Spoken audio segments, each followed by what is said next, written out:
May 23rd. Before we start, I would like to have a moment of silence for former Selectman Philip Nolan. And I also would like to ask for a moment of silence for Andrew Bibu, a naval officer that was killed in training from Clinton.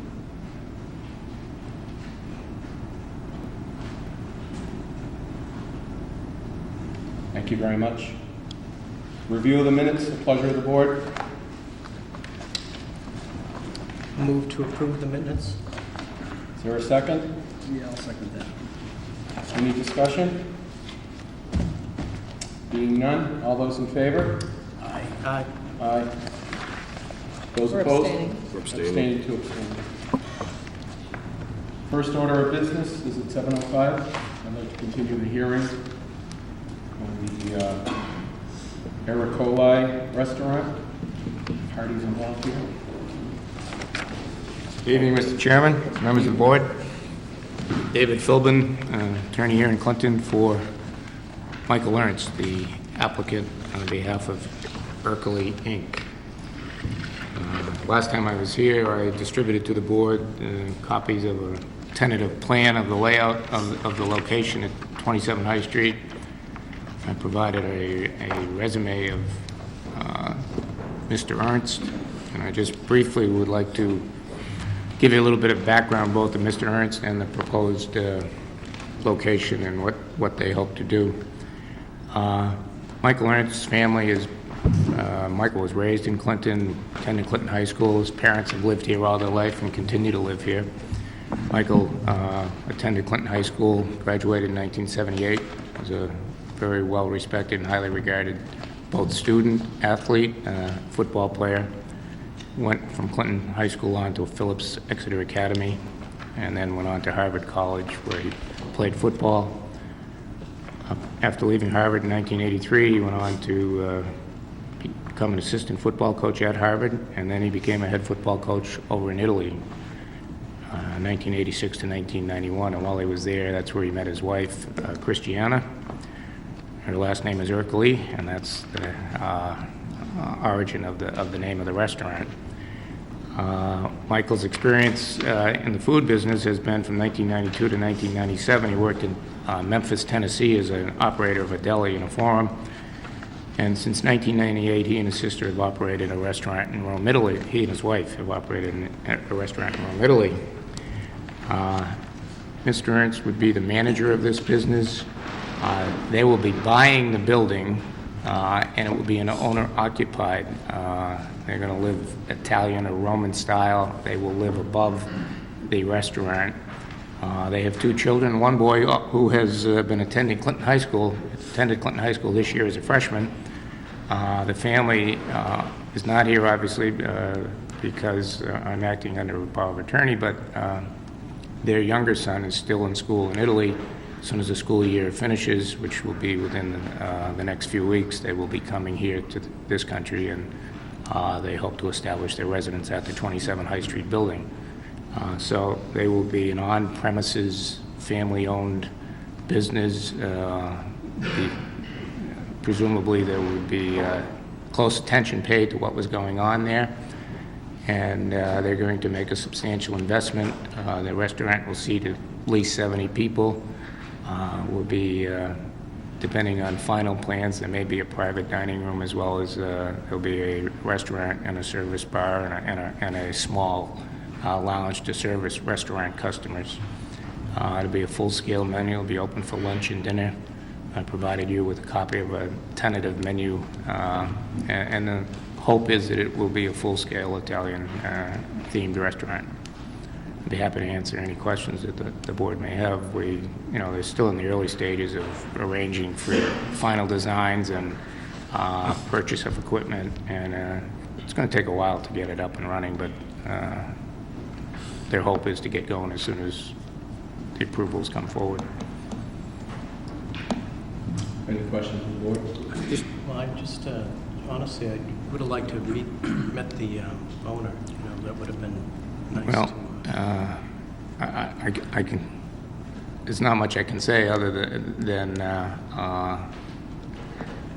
if he had come 2 weeks ago, the hearing was adjourned, and we wouldn't have been able to participate. He's a person who's attended local schools, Phillips Exeter Academy, Harvard University, worked in the food business. Family has been here for probably 70, 75 years. But he's... Yeah.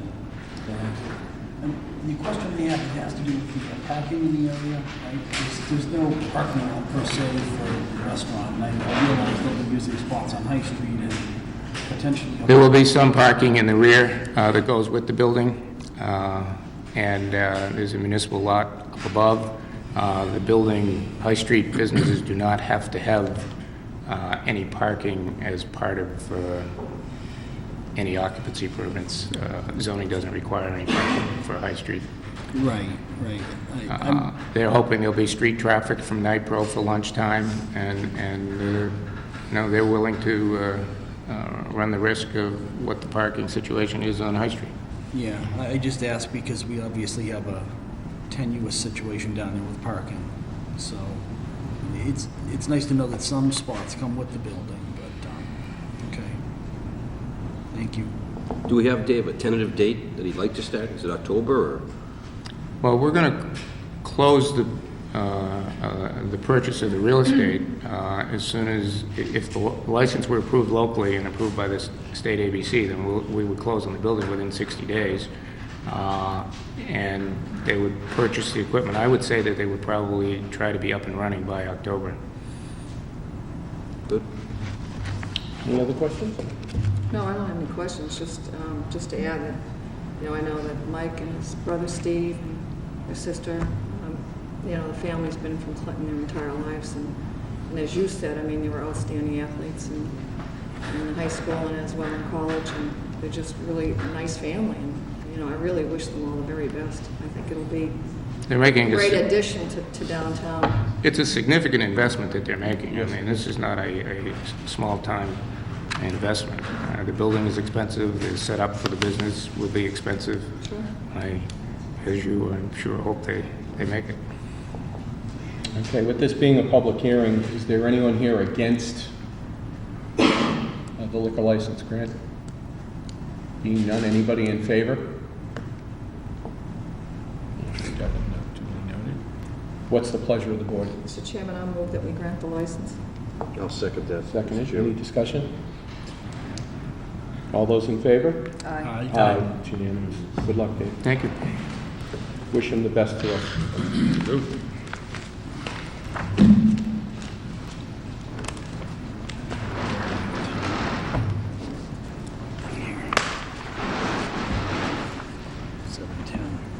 It's now 7:10. I'd like to call forward Dean Weeks with his proposal for the Bigelow Grill.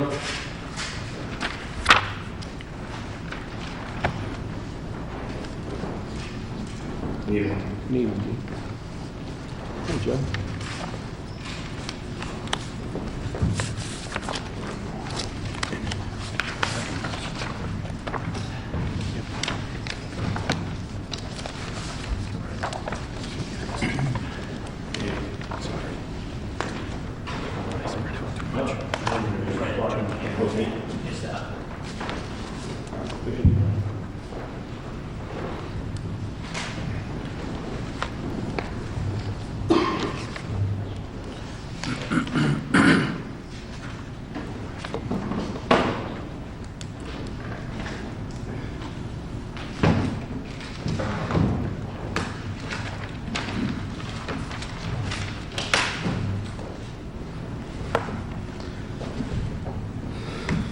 Sorry. Please state your name for the record, and this is for a new liquor license transfer and change of location. Dean Weeks. Joseph Lewinski. Thank you. And if you want to just start off telling us Okay. your project, what you propose.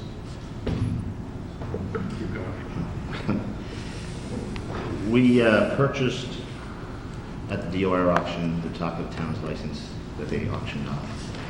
And our proposal is this building over here to the right of you, on the side over here, is the 490 Main Street. It's the factory building that's vacant right now, which we presently own. We're going to put a restaurant grill in the first floor of that building. That's what we're proposing. It's about 5,000 square feet. It's, since we purchased those buildings, we've been trying to find uses for those buildings that stays in the commercial end of it instead of aiming towards the residential. And we feel that this is a good way of trying to start that off. It's a very busy location, busy Main Street. It's a good location, we feel, for the restaurant right there across from Union Street. There's plenty of space, there's more parking than it was across the street. And the big thing is we're really trying to find commercial uses for these factories over there. Okay. Any questions from the board? I just have a quick question, Dean. Is the restaurant going to be on, if I'm looking at the building right over here, is it to the left or to the right? This is the entranceway. I think if you remember, there's an old antique store Yeah, used yeah. to be there. That's the entrance of the bar and grill. Yep. And Okay. it's used about 3/4 of the first floor. Okay. There'd be a patio area in the rear of the building that would be fenced in for smokers to go outside, so they wouldn't be in the front of the building. We'll go through, I guess, this is just a layout of the actual restaurant and grill itself. The entranceway is here. You come in, it's all done in a sports theme, and actually sports field or arena type, with a horseshoe bar. The kitchen is over on this side here. As you see, the kitchen takes just about 1/3. So it's a full kitchen, full menu. It's a fully sprinkled building. It's What's your seating capacity, Dean, projected? per square foot, you can see a lot. Our projection is probably somewhere around 180 total, including the bar area and the restaurant area. Okay. Question? Sure. Just to follow up, sorry. No, that's okay, Joe. It was 490, 490. right, this was showing 460 to 470, so is it, The architect made a mistake on the plan itself. It's 490 Main Street. okay. We own all the factories down, but the actual address where the restaurant will be going is 490 Main Street. Okay. Kevin? Dean, what about the parking, like, for 150 seating capacity? Right now, there's parking on that property for 121 cars. And we can actually, in the back, if we do some valet on Friday and Saturday nights, if it's a busy time, Yep. we can probably, in the back, we have 2 acres of land down behind the Bucks Furniture Building that we can actually probably put another 100 cars.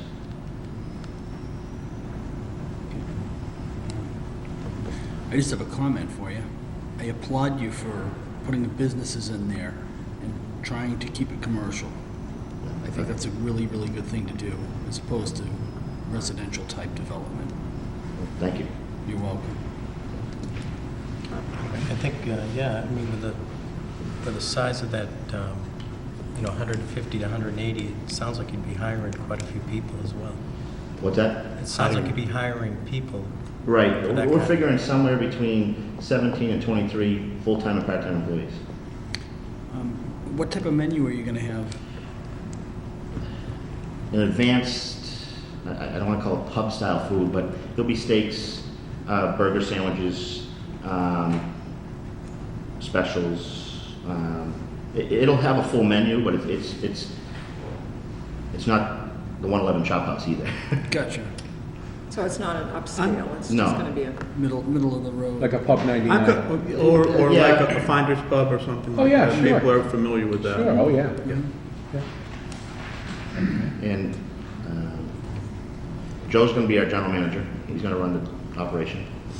And I think everybody on the board knows Joe. Yes, very much so. He has a lot of years of experience. I think he does. And I'm glad when the owner, proposed owner comes before the board for a liquor license. It's, that means a lot to me. Yeah. Any questions you have? Okay. Being a public hearing, and this is a change of transfer on location, is there anyone here against this? Being none, any in favor? None in favor. The pleasure of the board? Mr. Chairman, I'll move that we grant the license. There's a motion to move to grant the license. I'll second that. Seconded. Any discussion? It's good luck. All in favor? Aye. Good luck to you, Dean. Thank you. Good luck. Good luck, sir. Did you ask him anything? Dean, just before you go, I just asked him. No, I was just wondering again on yours, do we have a stack date or estimate of? We'd like to be able to the fall, definitely by Thanksgiving. Good luck. It's a large build-up. Yeah. It's a factory building. Yeah, Good luck with it. good luck. You get 7:18. 2 minutes. Next, we have a liquor license transfer public hearing continued for Jack's Bar to the Spillway Incorporated, Kerry Karansawa, proposed manager. Would you like to tell us of your venture? And If I could, Mr. Pasquale, Certainly. members of the board, Attorney Jim McLaughlin appearing with Barry Dolbeck, who is the present owner of the Jack's Bar, and Kerry and Seth Carnes Salwa, who will be the new owners and managers. We're before the board tonight asking for your approval to transfer an existing liquor license and a change in manager. Barry Dolbeck is here. Barry's a local fellow all his life. Barry ran a very successful business at Jack's Bar for 3-4 years. But the nature of his full-time job has made it incumbent upon him to stay at that job. And he's found himself, although the business was successful, to spend less time there as a hands-on manager. So Barry placed the property for sale in good standing. And to his good fortune, we had Seth and Kerry Salwa come along as interested purchasers. As well, Kerry is a lifelong resident of Clinton, schooled here, very active member of the community, member of the planning board, was aide to Senator Harriet Chandler for years. Her husband Seth has lived his entire life between Clinton and Lancaster, both wonderful citizens. I think if you folks were going to base your decision on habits and reputation, you really have hit a bullseye with the Kerry and Seth Salwa combination. Kerry will be the point guard, and that's why I have her sitting here with me. She will be the full-time, on-scene manager. She's going to work there. She's going to be the manager. They will have 7 full-time, part-time employees. Seth will work there as well. Kerry's sister will work there as well. Kerry has worked for 10 years at the Old Timers restaurant in Clinton as both a waitress and a bartender. She has wonderful experience. But I think just as important for your board, her and her husband come before the board with just tremendous character, flawless reputation within the community. Family are here. I see that Kerry's mom is here, again, another lifelong resident. They just have such a wonderful image within the community, and for them to take over Jack's and make it a hands-on, family-operated, family-managed business, we don't think we could offer the town a better candidate and a better pair of candidates. So we'll ask you to allow the transfer of this existing license and with Kerry to serve as manager. any questions of the Yeah, I board? just have questions, Mr. Chairman. Carrie, are you planning on serving food, doing the kitchen again and bringing? Eventually at some point, but not at first. Not at first. Any other questions?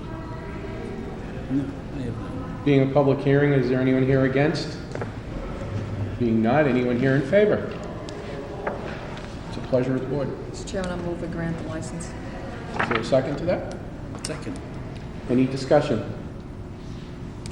Being none, all those in favor? Aye. Aye. you Congratulations. very much. Good luck. Ms. Thank you very much. Good luck. Good luck. Thanks.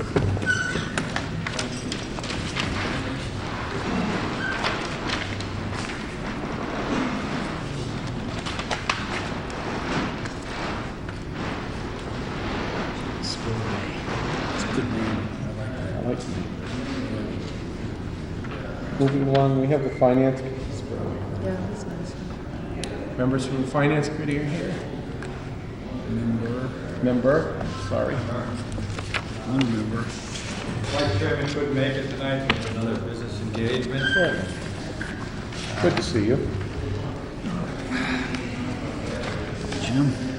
Anyone have any questions of the budget of this year.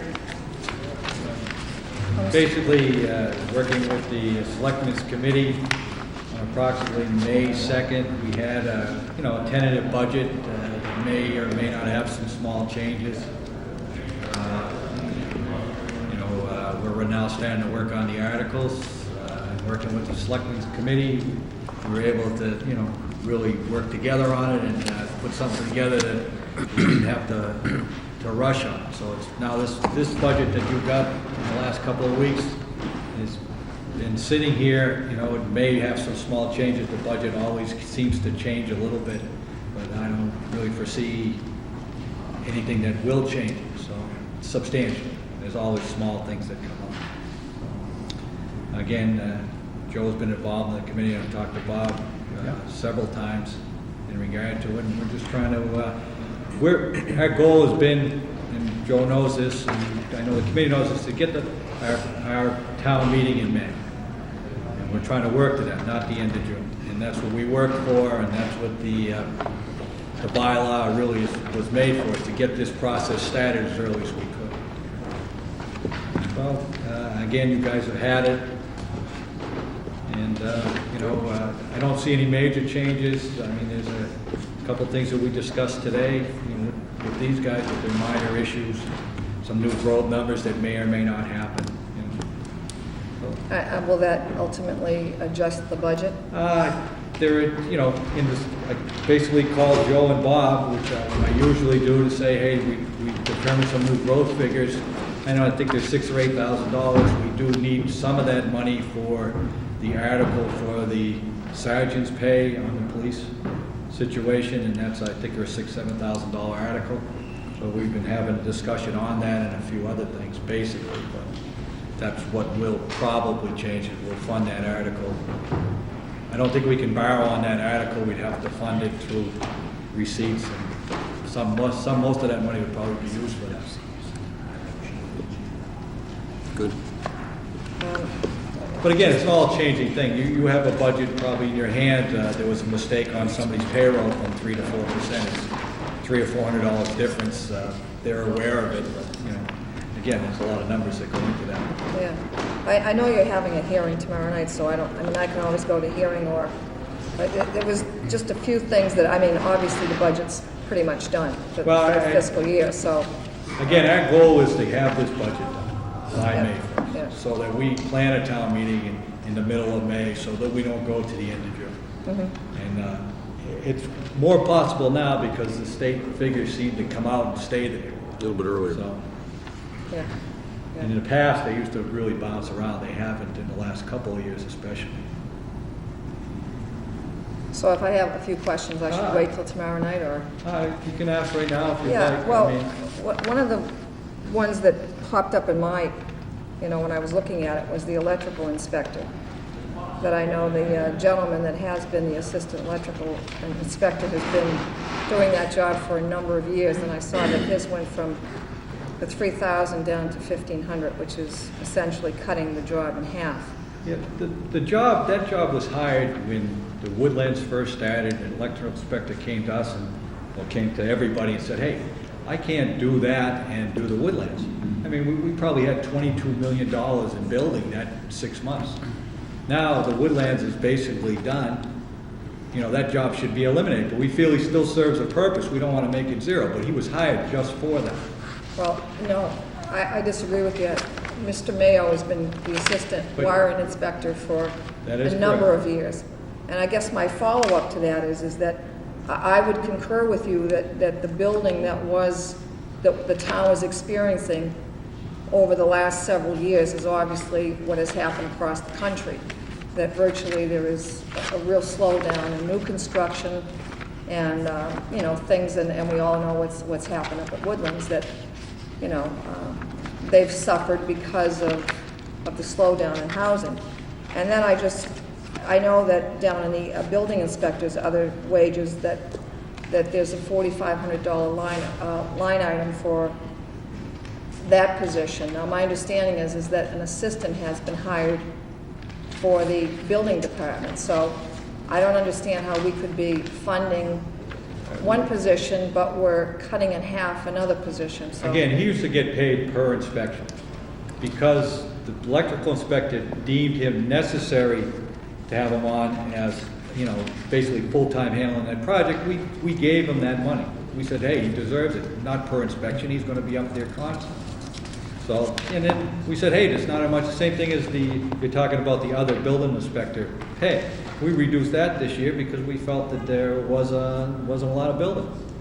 I mean, as you know. But why aren't we doing the same thing with that position, is what I'm saying? We did reduce that position. No, Probably not as much, but we did Well, reduce that's it. what I'm saying, how can you justify not, I mean, it certainly wasn't cut in half.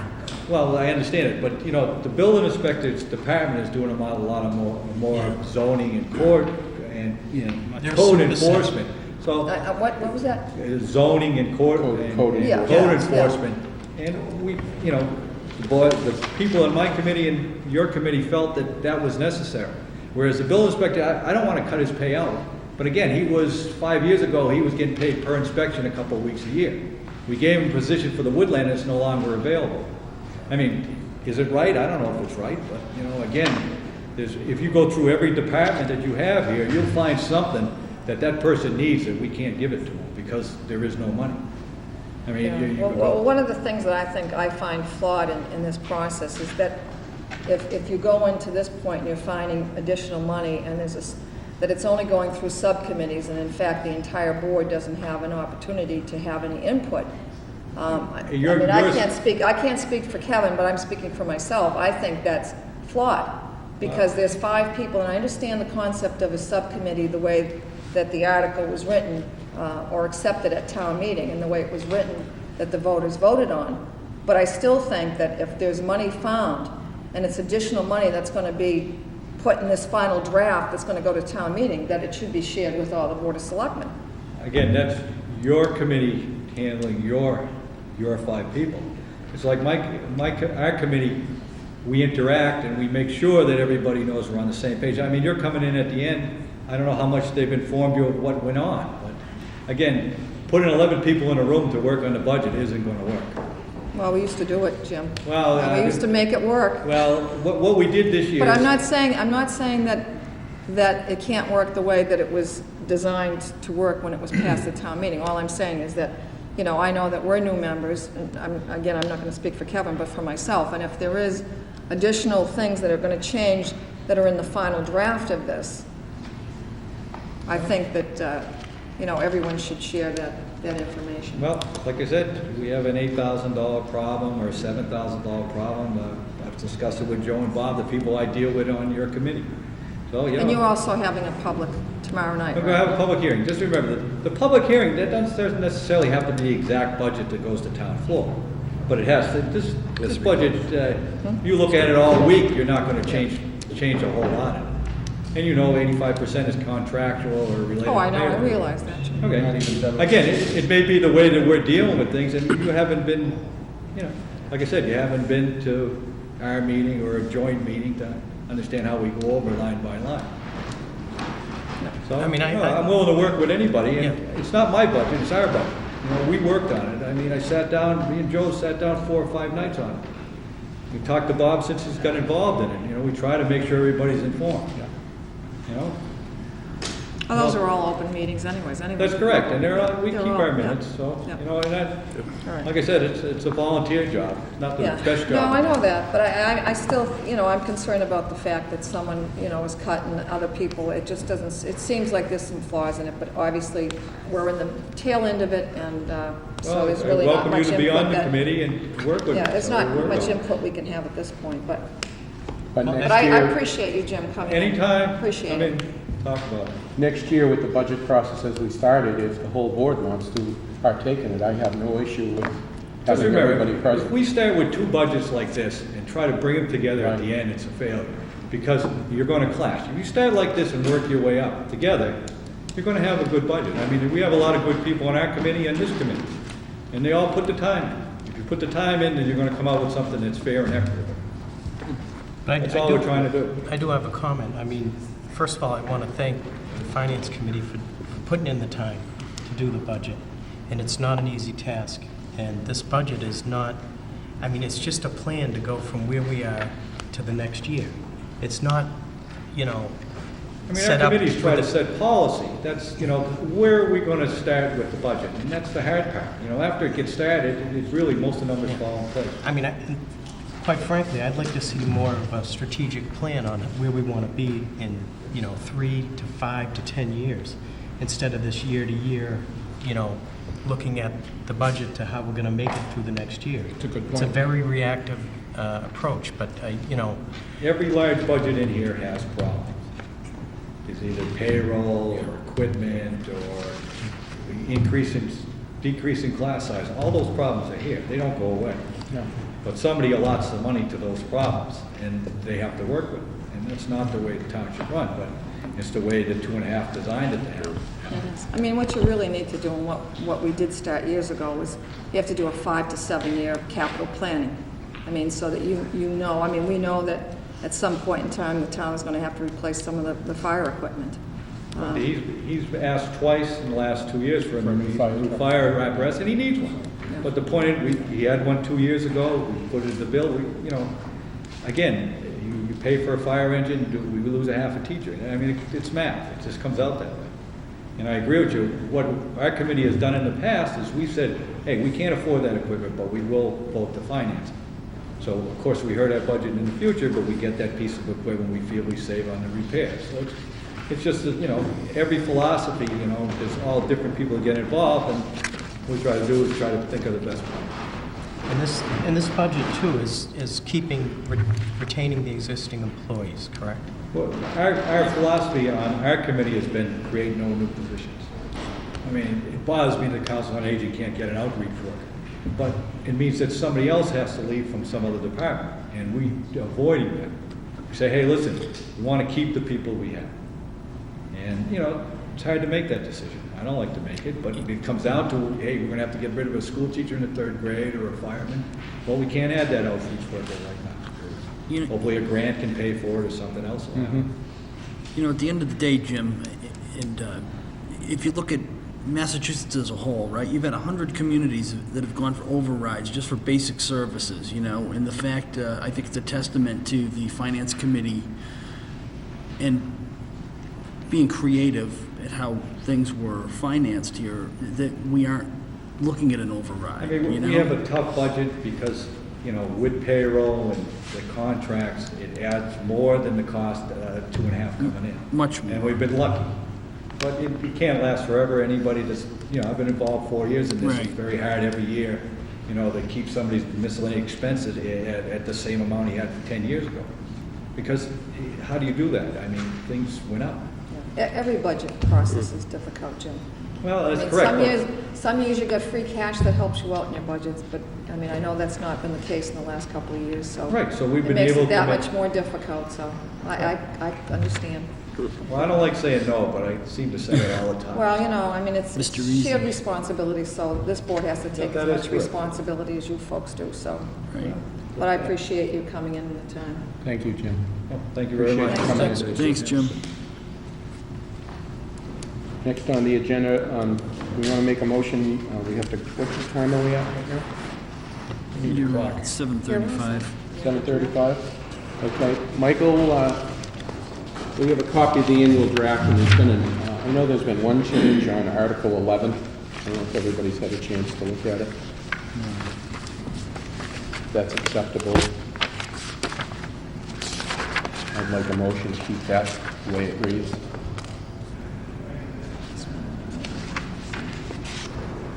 Just took the address out. Right.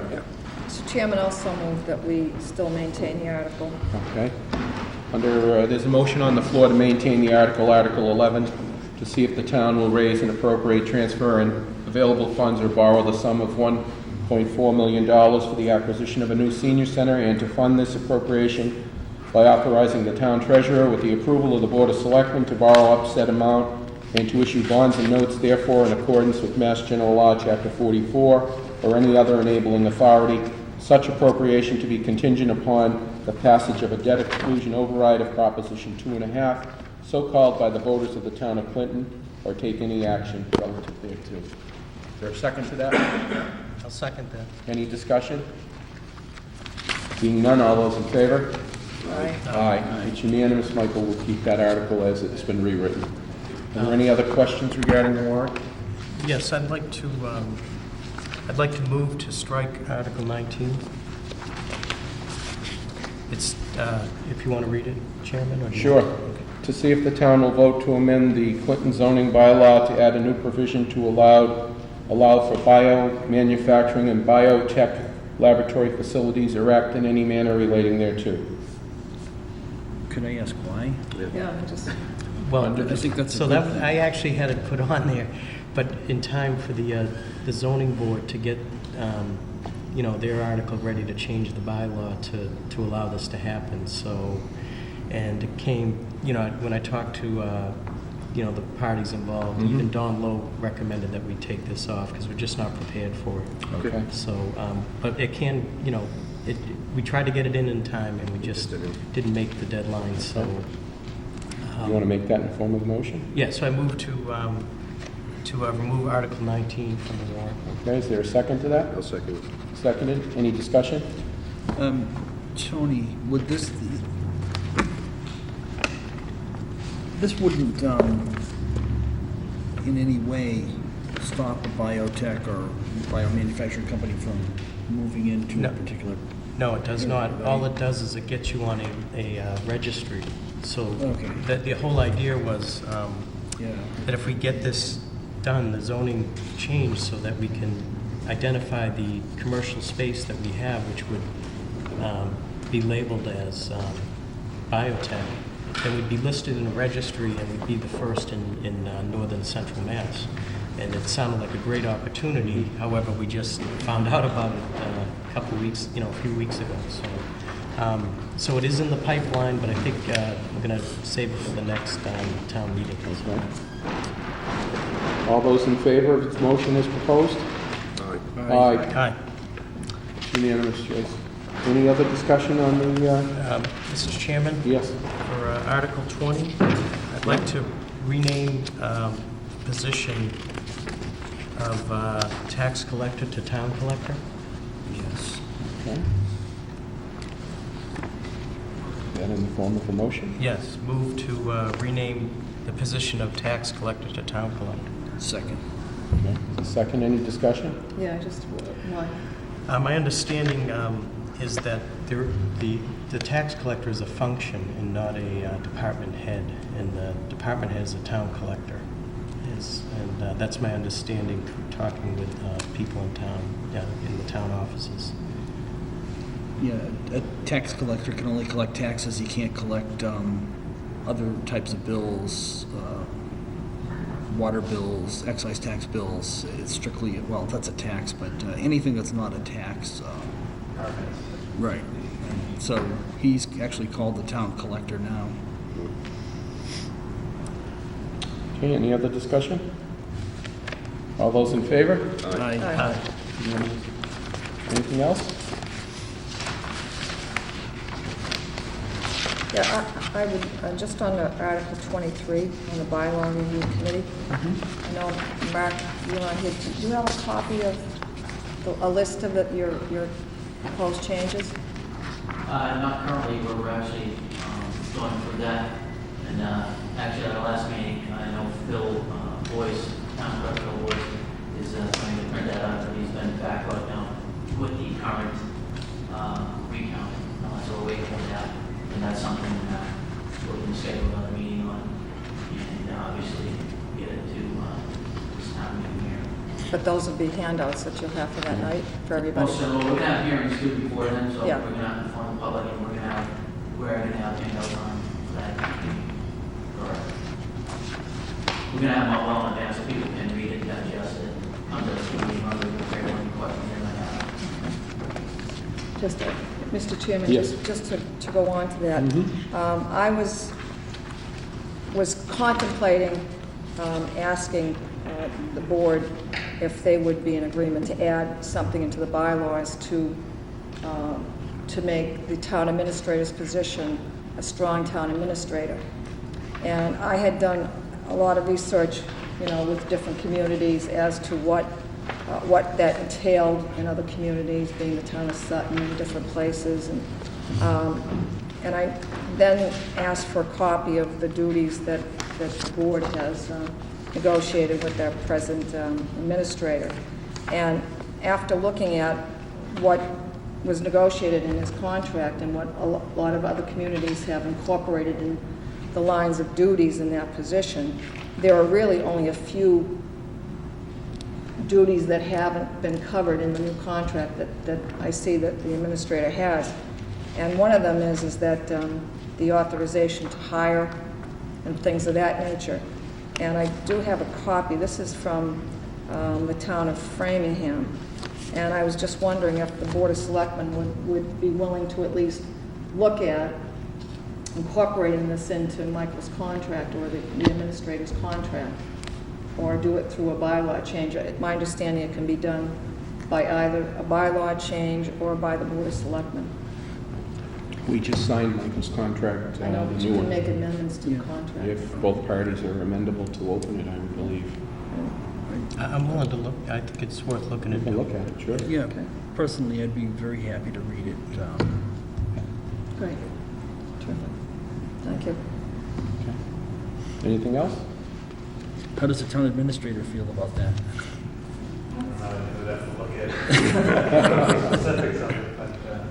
Well, again, I think there were a few areas that I think have been lacking for a long time.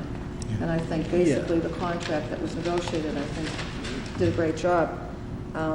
But I see that there was a few areas, and just comparing it, I think would even better enhance the position. Yeah, having kind of researched that on the Charter Commission, right? Town administrator, strong town administrator, town manager, I do understand the delineation there, so. I think, coupled with this, coupled with this investigation, I mean, I'd like to see some of the duties and responsibilities offloaded to, an assistant, or that way, we're kind of not increasing the workload and, making. I think it's not even so much as increasing the workload, but having some day-to-day extended authorization that is really lacking. Right. So, and I think you understand this, Joe, Yes. being that you are on the Charter Commission and looking at, a strong town manager form of government. This is basically just making it a strong town administrator, which is allowing that individual to have the ability to do hiring departments and things of that nature, which I think is long overdue. So I think it's worth looking at, and my understanding is that we could do that. The Board of Selectmen could just amend the contract, or you could do it through a bylaw at town meeting. But I think, so that we can absorb it and, and for a better word, tweak it if we have to. Sure. It'd be better to do it through a contract type of thing. Personally, that's my personal opinion, but yeah, I mean, I would hope that the board would want to go that way. I'm always open Yeah, to okay, good, terrific. questions. That's all I have. Okay, thank you. We have the Board of Assessors here, the Chairman of the Board of Assessors, and Mark Akabuchi, the newly elected assessor, and they have some warrant articles that they would like proposed on the warrant while we're talking about the warrant. Mr. Chairman, members of the board, thank you for allowing us to come in at this late date. I know the warrant's been closed, but we just recently came across two articles that we feel are very important for the town to consider at town meeting. And we'd like to do it now rather than wait till next year. The first one, if you will, is the local option to reduce the domicile requirement for veterans. Basically, the way this works is that when a disabled veteran is able to apply for benefits, they had to have lived in Massachusetts for a year prior to entering the service, or when they come out of the service and move to Massachusetts, if they so move to, they would need to stay here for 5 years before being allowed to collect any benefits. What this article does is allows the town to reduce that to 1 year of domicile. And I don't think you're going to see much impact to any of the existing veterans, but for the Gulf War people that are coming back now and in the future, I think this is a very good article for them. And it allows them, if they were living in New Hampshire and they come back and now living in Massachusetts, this will allow them only to wait 1 year before getting benefits.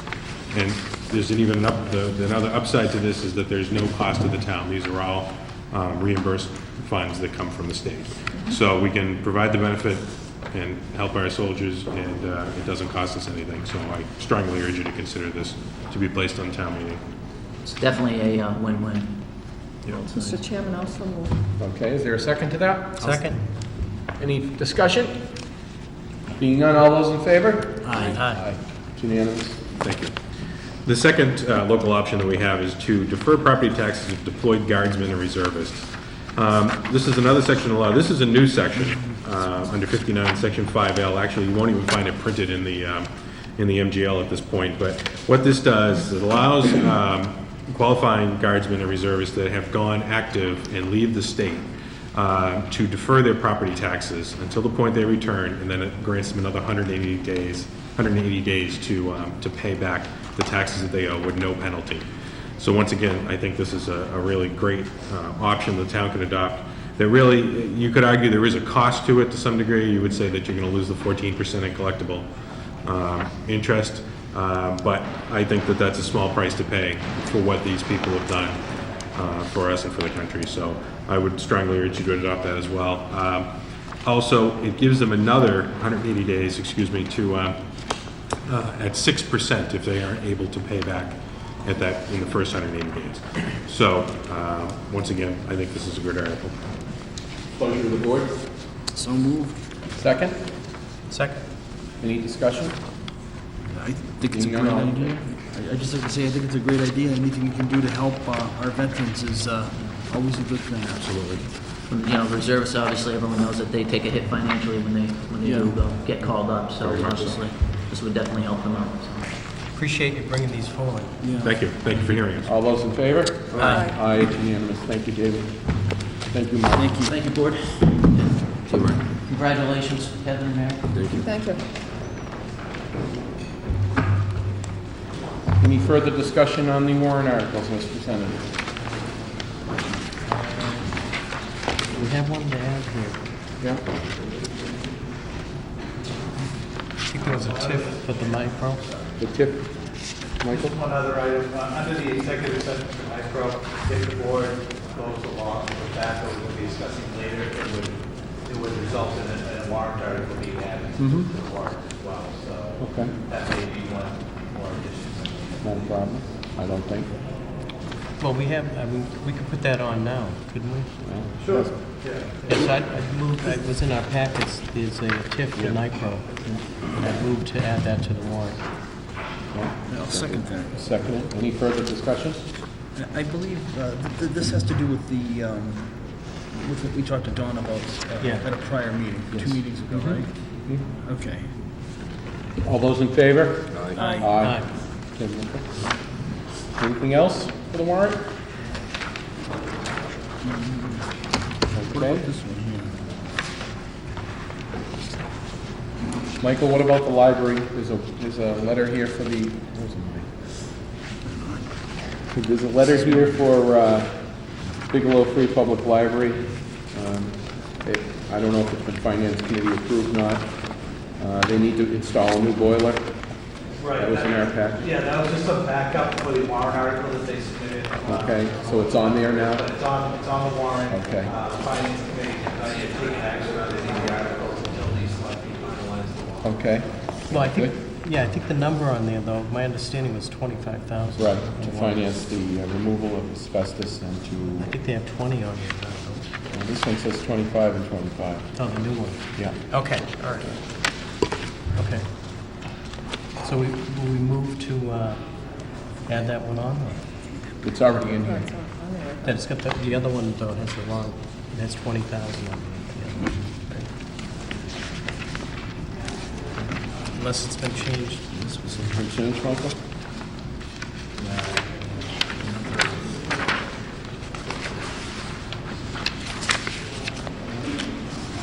Are we talking 15? Article 15 through 20.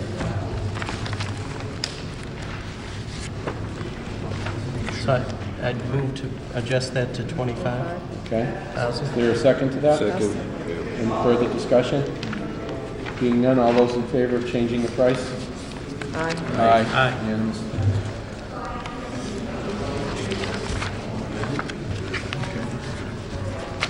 Any other further discussion on the warrant? Just, it wouldn't be on the warrant, but are we going to discuss when we're going to have town meeting? I believe Michael was shooting for the week of June 18th, and I thought we'd do it on Wednesday night. Yeah, if the board should pick a date for tonight, that would be great. June 20th? Let the town clerk know when we start advertising the process and all that. A move for June 20th, 7 o'clock? Is there a second to that? I'll second Any discussion? Being none, all those in favor? Aye. It's unanimous. Town meeting will be June 20th, at 7 p.m. Oh, and also, the board usually puts up a banner over High Street advertising the town meeting, and just to get the okay for the board, put that up. Pleasure of the board. So moved. Second? Second. Any discussion? Being none, all those in favor? Aye. Go right ahead, Michael. Hang it high.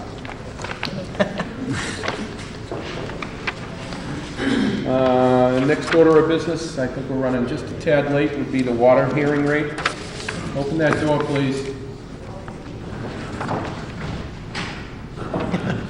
Wow. It's cozy in here. Go get him, Joyce. We have Chris McGowan with us this evening. He sat on the water and rate task force along with myself and several other citizens. Chris, you have the numbers? I do. Actually, do you guys have copies? Did you have it in the packet? or- Yeah,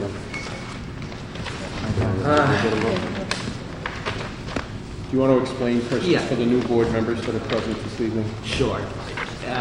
Basically what happened is, at the request of Selectman Notaro, a water rate task force was put together to look at basically how we charge for our water. Is it fair to everybody? We got together, there were a few selectmen and several private citizens that, and myself on the committee, and we met over the course of several months.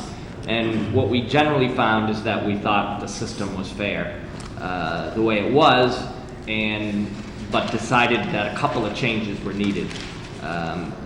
The major crux of this change is that the way the rates are right now, presently, everyone from 0 cubic feet to 3,000 cubic feet pays the same amount of money.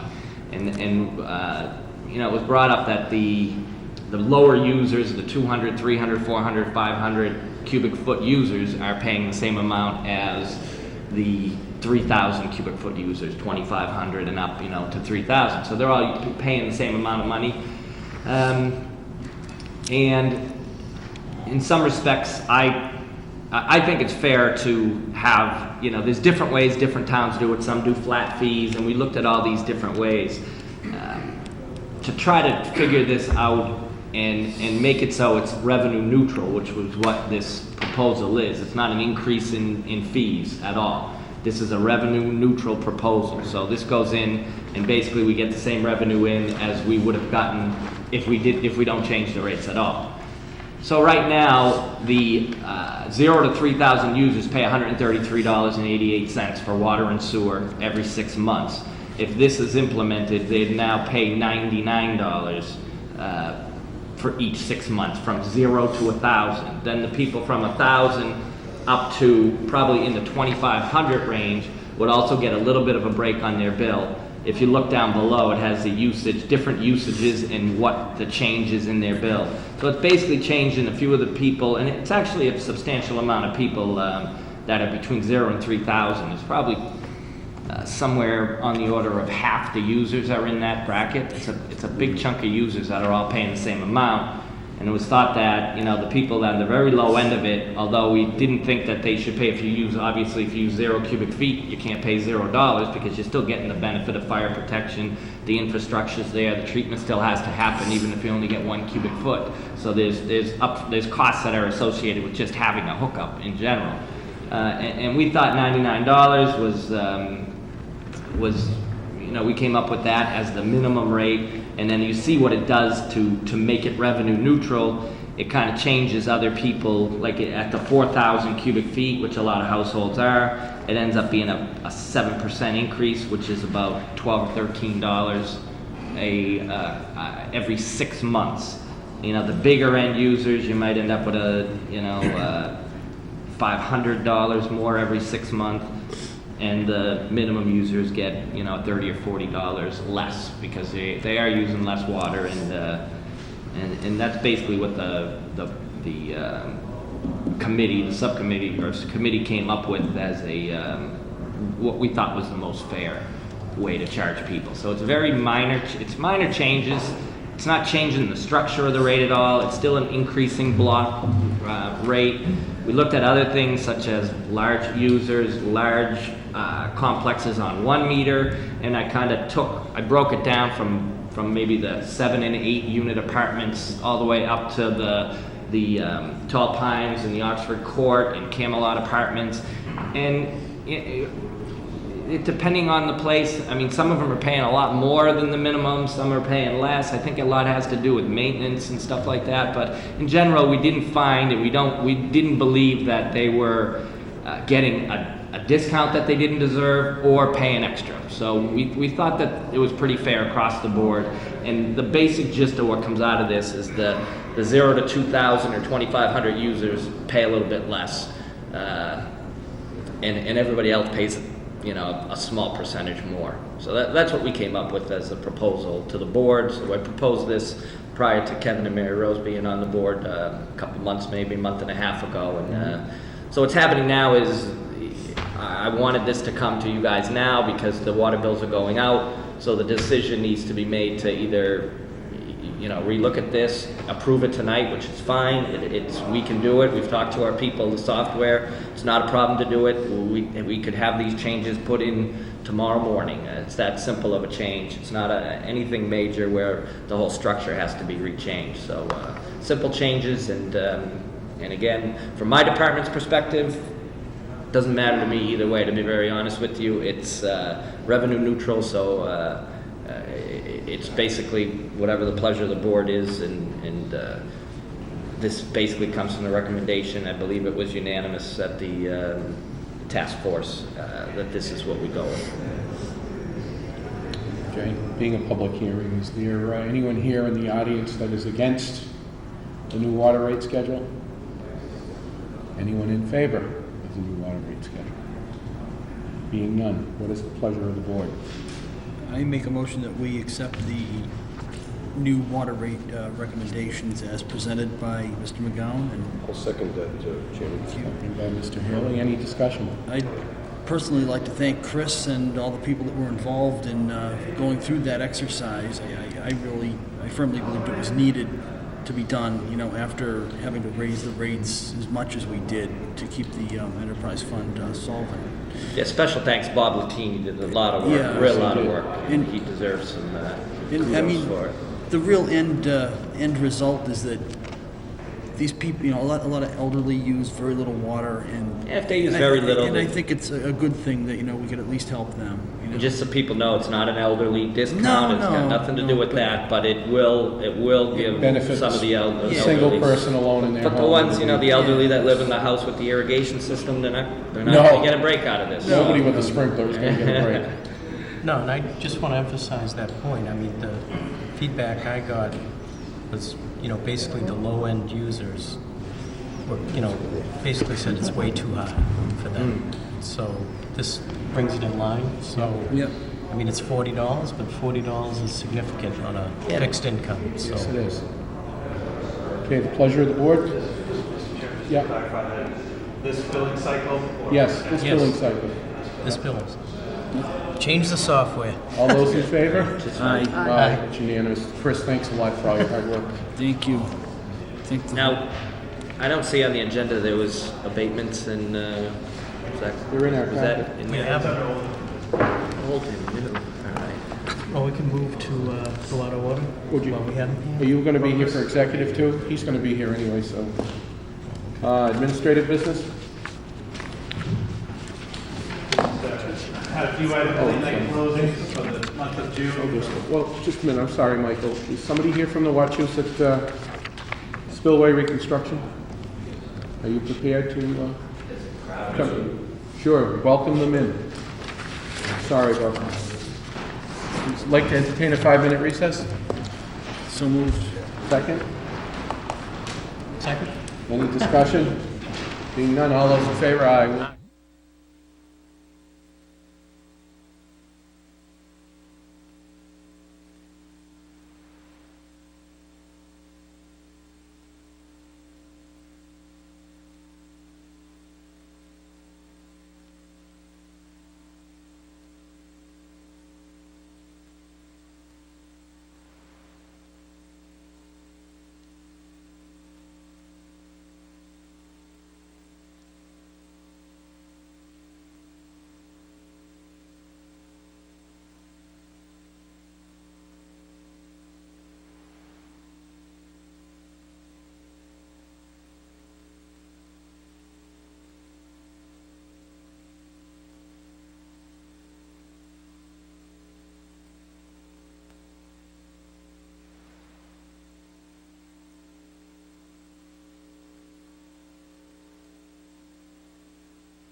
Thank you very much. We have Lynn Colley from the Massachusetts Water Resource Authority here to talk to us about the Wachusett Reservoir spillway improvements and Quabbin Reservoir drain and spillway repairs.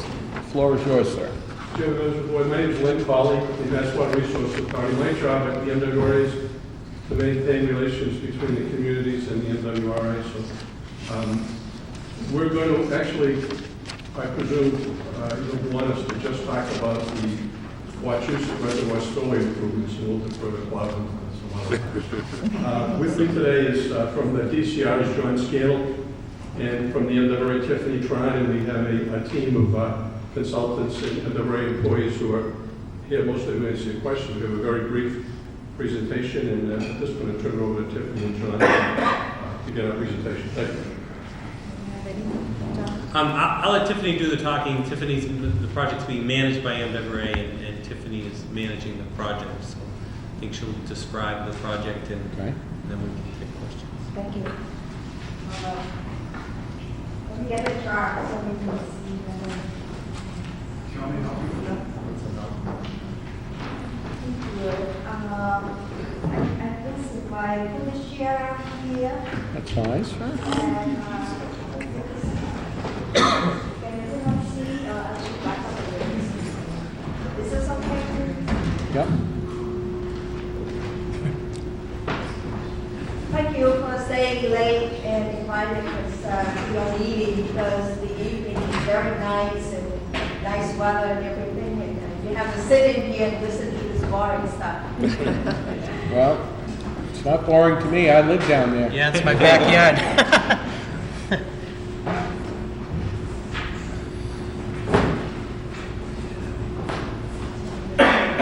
Thank you, Michael. Is this good for everyone? Very good. All right, next meeting business today.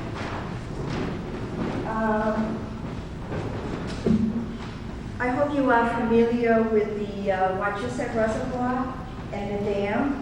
And this is a drawing showing part of the dam here. And along the way here is the existing spillway, just so you can orient yourself. And here's the arch bridge where we do have an existing spillway for overflow. And as you know, with all the rain we have recently, I think we've been spilling. A little bit. Okay. This project is consisting of removing the existing stanchions and stock blocks along the spillway here. As you know, it's just like a rickety little bridge and it's falling apart. And we will replace that at the lower bay spillway with a crest gate where it's motorized so that we can regulate the level of the reservoir better. So the lower spillway currently at elevation 390 and we go 392 and we go into lower it to 390 and then install a 100-foot long by 5-foot high crest gate so that we can just at a push of a button we can raise. So the old wooden gates are going to come out? Yes, all of that will come off. Okay. Yes. Along with that, we will also do some rock blasting and removal of the rock, basically almost next to the existing spillway to build an auxiliary spillway. Because the existing spillway can carry only half of the probable maximum flood of about 22,000 CFS. What will the blasting do to the homes in the neighborhood at the lower basin? It will be very limited area here, and that we intend to have the Clinton final to be in present when we are doing that, and we will notify. You'll notify all the neighbors in Lower Grove Street? That is the plan, right, John? Yes, we are. But will there be, a lot of the homes down there are very old, mine especially, and the foundations and that, will there be any detriment to our homes? It will be very much under control, Okay. limited rock blasting. Okay. Yeah, I mean, I share And the, it's not the entire length of the spillway down to the base. It's really only, A short. In the upper canal. Right here. right up near where Where that old little arch powerhouse bridge is? Yep. Yeah, okay. And a little below that. Yes, certainly. We also add in a gated wall here. As you can see, the spillway will be a drop from the existing walkway, the car path. And we do want to maintain that car path so that, you know, in the future, even with the spillway, people can. Is the runoff going to come down into the basin, the fountain area? The fountain is over this. Yeah, it'll still end up downward. Okay. And we also build a maintenance road so that we can go to this area here where the gate is for maintenance. Additionally, we also built a new spur right along the retaining wall to the existing spillway because it is expected that at the probable maximum flood, the elevation can be as high as 402. And therefore, we don't want it to be spill over this way and the lower gatehouse and so on. So we do everything to direct the flow to go either under the bridge, the existing path, or around it and then to the National River. Let me see. And then further north would be where the north boundary is. That is where we would want to add some freeboard to that. So along here, some of these dark line is some of the spoil rock and so on from building the auxiliary spillway will be bring over here. And we just want to feel, if you notice, if you walk along here, you will see a dip of the north dike, and we want to bring it up because with this high school being built here, so we want to make sure that, you know, we have some freeboard and the highway configurations. Other than that, do I miss anything here? John? As far as the project? No, I think you covered all the major points. Yeah. I think basically, in addition to wanting to get rid of the falling down hand placing of Yes. planks, the federal requirements to pass the peak maximum flood are newer requirements that the 100-year-old reservoir does not meet. So the rest of these measures, expanding the spillway and reinforcing the north dike, are to make sure that we are complying with those greater safety standards. Mr. Chairman, just a quick question. The construction term is 533 days. Are you going to be working up at the reservoir up on 110 at the same time you're going to be doing the north dikes? Is the job going to be being done at the same time, or is it one is completed and then you move to another site, or? You mean this particular item that I was just described, or? Yeah, I think it will be here happening. Both the north dike work and the spillway work will be happening concurrently. Yeah. As soon as we Where get will you be soil exiting the along. traffic off of 110? Are you going to come off of Grove Street, or are you going to exit down at the Nashua? As far as the station? The traffic will come and go from 840. So it's going to come and go 840 from, over on yep, from 110. South Main Yes, Street, on 110. whatever traffic's necessary. And the roadway that has been washed out over there, is that going to be part of the process? No, of- it's actually a separate, it's a separate Project. project. It started to wash out, and DCR was working on a design to repair the washout from last spring. Right. Which was just about complete when This one the just rest hit. went. So we're back to redesign Okay. for obviously greater work now on the River Road side. Just didn't do it soon enough. Yeah, that's the way to move. And with that, I will just turn over to John Andrew, who is a design consultant. He will talk about the construction durations and stagings, and there will be some limits to public access during the construction. My name is John Andrews. I'm with GZAQ Environmental. We were the prime designer on this, working with a couple other firms. And my main function here is to answer any questions, but I was guessing that you guys would be concerned about access, so I kind of went ahead and marked these up with these red X's. Anywhere you see that, you're gonna lose access to where you walk your dogs and go out on the dike and around the spillway. Can't walk your dogs. Yeah, you don't want to say No road. dogs. So that access never existed.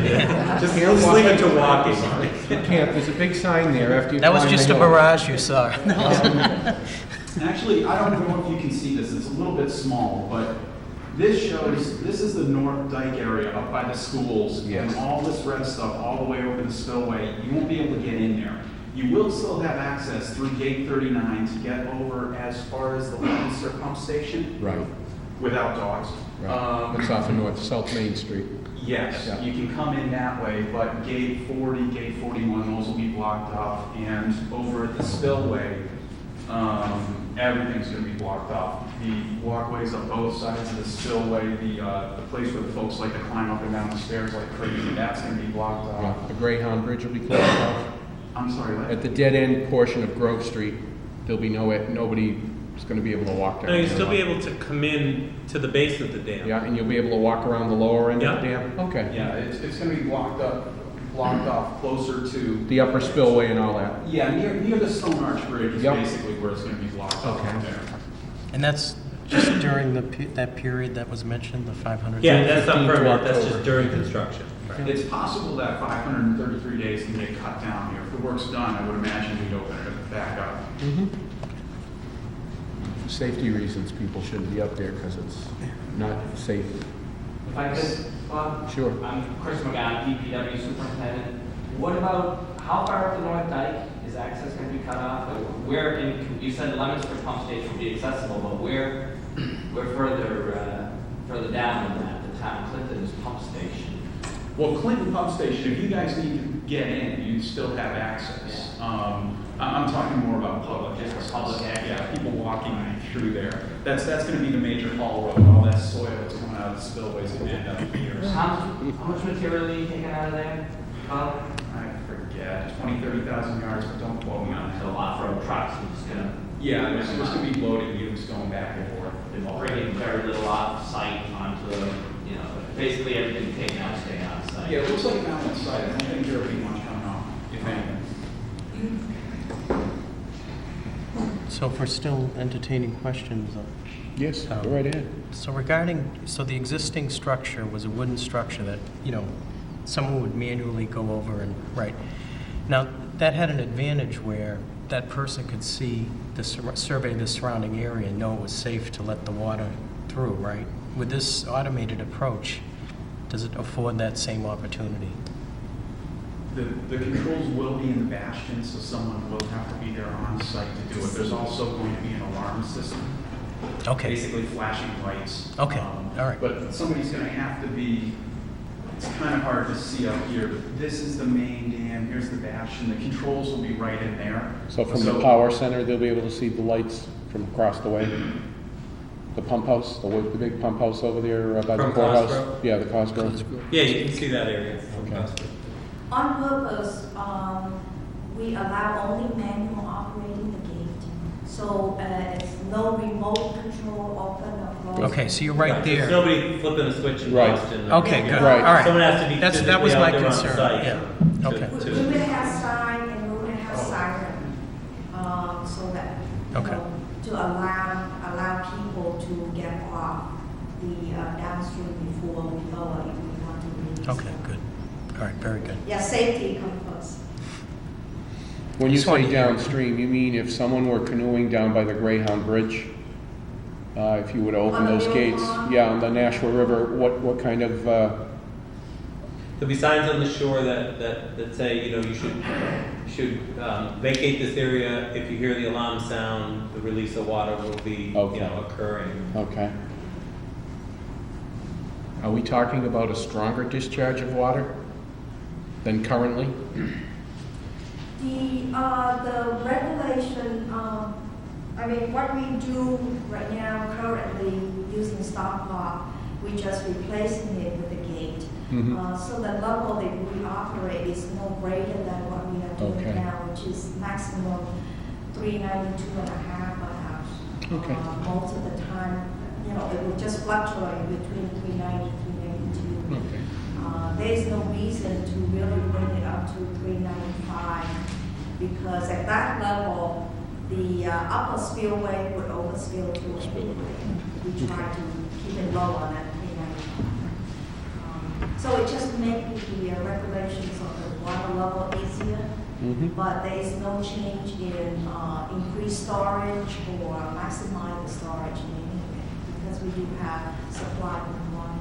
Right. And it does give us more control in that, right now, if you have water spilling over, sometimes it can be difficult to raise the level by dropping in more stop logs, because you physically just either can't get out there or you can't get them to set properly in the channel. So having an automated gate would allow us to regulate it a little better than we can now. One other thing, if I may add, John Rickwater, WRA. It would also, if there was some kind of massive hurricane coming up into the region, it would allow us to drop the reservoir elevation to a lower level and then close the gates and having more storage ability to take that big storage. And what does that do to our homes that are on the water? No, what it would let us do. Oh, okay. Because it's not going to come down. Because this new gate will be 2 feet lower. 2 feet lower. Right now, the reservoir at 392 starts to spill over the lower part of the gate, of the spillway. This will now be lowered to 390, so that if we were up a little higher and we knew a big storm was coming, we could lower it 2 feet more than we ever could before. Now you have 5 feet as opposed to 3 before you are spilling over the entire spillway. So it allows us to regulate and have the potential for less and more control over the water going downstream.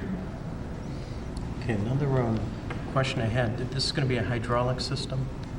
Yes. Yes. Yeah, so is there I know there's been the issue with the PCBs in the area. I don't know if this, contributes to that problem. Or... This project has nothing to do with the PCB. The PCB project will be followed separately on a separate contract. All the area that we are working in this project is not impacted by the PCB problem. The hydraulic fluid was chosen to be compatible with the drinking water supply. Yes. Oh, okay. That's what I wanted to hear. Thank you. Yeah, it's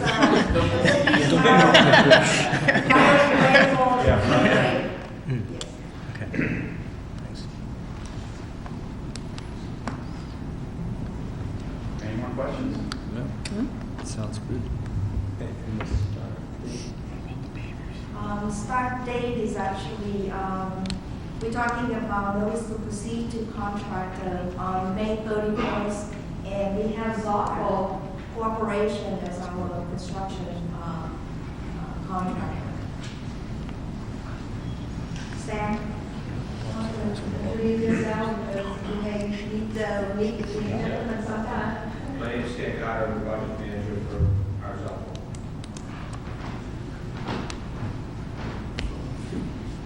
John, you want to mention the elevation? Right, so the work is slated to begin within the next few weeks. In order to do the work, we have to bring the elevation of the reservoir down to 388, which is about 3 feet lower than we normally keep the elevation of the reservoir. Plus the rain's not helping, but, so we're continuing to discharge water. So we'll see a little higher elevation? And no, you'll see for the summer and into the fall, you'll see a lower elevation of the Rust in the water. A lot more, you'll see a lot more on the shoreline. Will it affect the bridge construction at all, where they've already lowered? No. Okay. No. And they have been in contact with us about flows. And maybe the beavers will move out when you lower the water?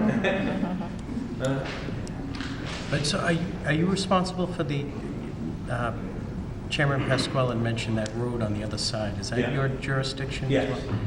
I mean, that's a really bad situation. I'm surprised that hasn't moved up in priority as well. Well, it's as I said, we have been working on design after last spring when a portion of it slumped, and that design was just about complete, and we would have gone to construction actually fairly soon. And then the storms in April that caused a fair amount of it to wash out. And now basically we're back at the drawing board for a much more significant design. Yeah, I mean, So, without pressuring you too much, what do you think the timeline is on that one? I don't really know at this point.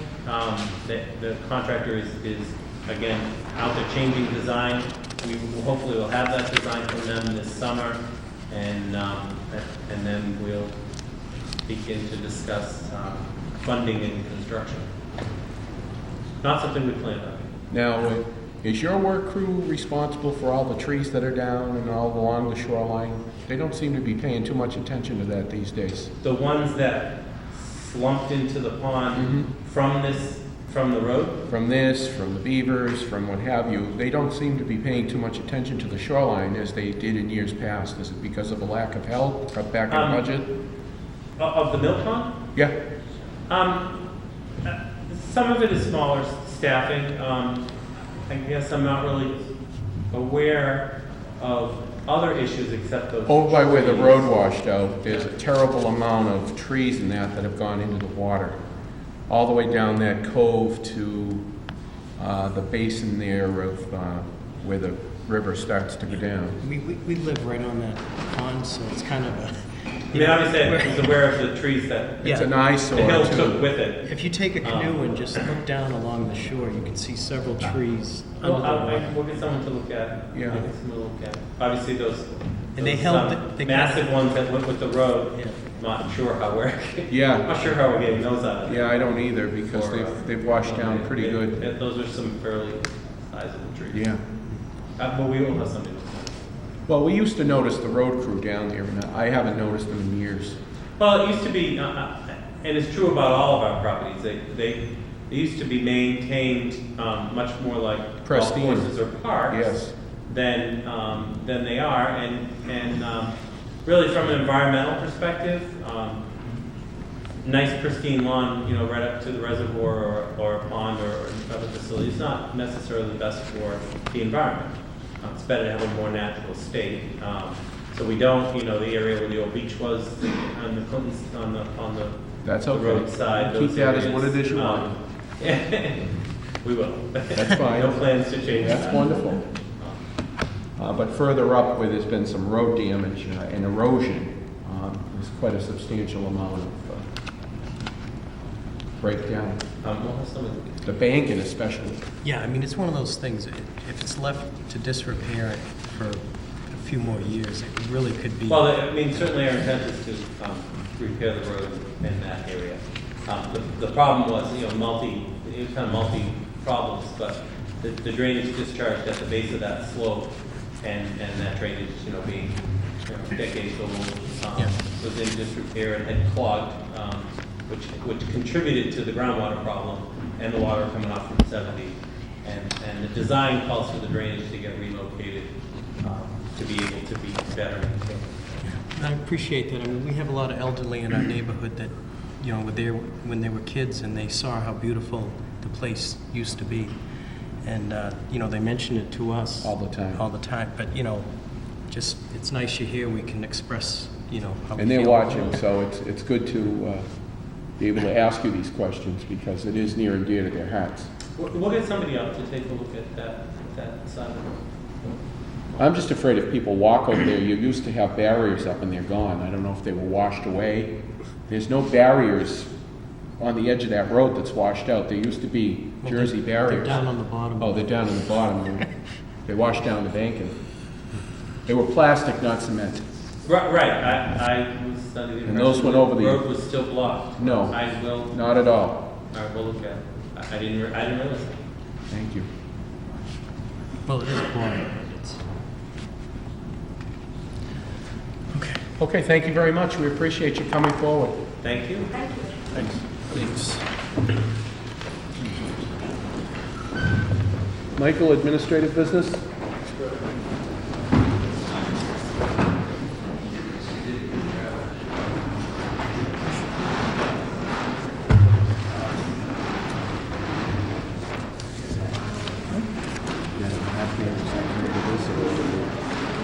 Mr. Chairman, a few items for the board's business for tonight.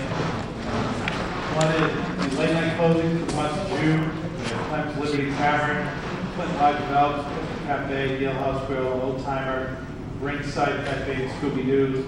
And we did get a late submittal after the package was off from Jack's Bar as well. Okay, what's the pleasure of the board? So moved, Mr. Chairman. Second? Second. Any discussion? Seeing none, all those in favor? Aye. Aye, it's unanimous. Thank you, Michael. Next item, Town Hall Use Commission is recommending approval of the following events for the auditorium. The Clinton High School Nitro First Program, an annual banquet, will be on June 6th. The Clinton High School graduation in case of inclement weather for June 2nd. And the Clinton Middle School 8th grade graduation for June 14th. Pleasure of the board. Mr. Chairman, I'd like to make a motion to approve all three. Is there a second? No, second. Seconded. Any discussion? Being none, all those in favor? Aye. Aye. It's unanimous. Thanks, Mike. And just as a public information for the board, there were some notices dropped off on the table tonight from the town clerk, and on June 5th and June 12th, he'll be using the auditorium for a recount of the races from the current, previous town election. So those will be held on those 2 dates as well. Okay. Thank you, Michael. The next is a request from the Clinton VFW Post 523 to sell buddy puppies around town during the week of May 20th to 26th. The proceeds go to helping disabled war veterans. Pleasure of the board. So moved. Second. Any discussion? Being none, all those in favor? Aye. Next is a request from the Sailor Wasted Measures asking to approve a petition to the Finance Committee for $225 to purchase seals, the ones that he fixes to all the waste after he certifies. Pleasure of the board. So moved, Mr. Chairman. Second. Any discussion? Being none, all those in favor? Aye. Aye. Do you have the document we need to sign, Michael? I do, yes. Okay. And the next, the Superintendent of Public Works is here if the board has any questions. It's the list of water sewer abatements for the last billing cycle in the amount of $15,525.70. Pleasure of the board. I just, being the superintendent is here, Mr. Chairman, do you have any problems with any of these? Chris? I don't, no. I mean, if you have any questions, most of them are very straightforward. Same as we generally have. I guess the biggest one is polymer concentrates. If you can see, that's a pretty large one. Polymer concentrates has had a broken meter for years. I don't know how long exactly. I shouldn't say years because I'm not really sure. But they have a broken meter, had a broken meter. And they changed their process where they don't use the water that they used to use. Years past, there really wasn't a vehicle in place to replace any of the larger meters in town. The town didn't do them. The businesses weren't really required to do them. We did put in place that the owners of these meters now are responsible for them and have to replace them. So what happened was they changed their process and they actually got a reduction on their sewer discharge permit. They paid fees to the MWRA for their sewer discharge. And they had a massive reduction in the amount of sewage they use, and because they use them, they don't use the water that they used to use. So what we did was they installed a new meter. We took their reads for January, February, March, and April, 4 months, and averaged those reads and back applied them to the previous 6 months because these revisions that they made to the process were done much prior to this billing cycle. So they requested an abatement based on the meter being broken. There really was no vehicle in place to replace the meter because the town wasn't doing it, and they didn't. They weren't responsible for it at the time. Once they were notified they were responsible, they did replace the meter, and this is more accurate of an amount of water that they've been using based on 4 months reads and averaging it back. So that's the reason for it. It's kind of a strange one, but that's almost it's 70%. legitimate. Yeah. No, it's legitimate. Yeah, It's but it's fine. almost 70% of the total. It's yeah. a huge amount, but the rest of it all is, Yeah. the general wrong reads and whatnot. Can I just ask one question, Chris? When we're giving people an abatement for water quality, could you explain what that means?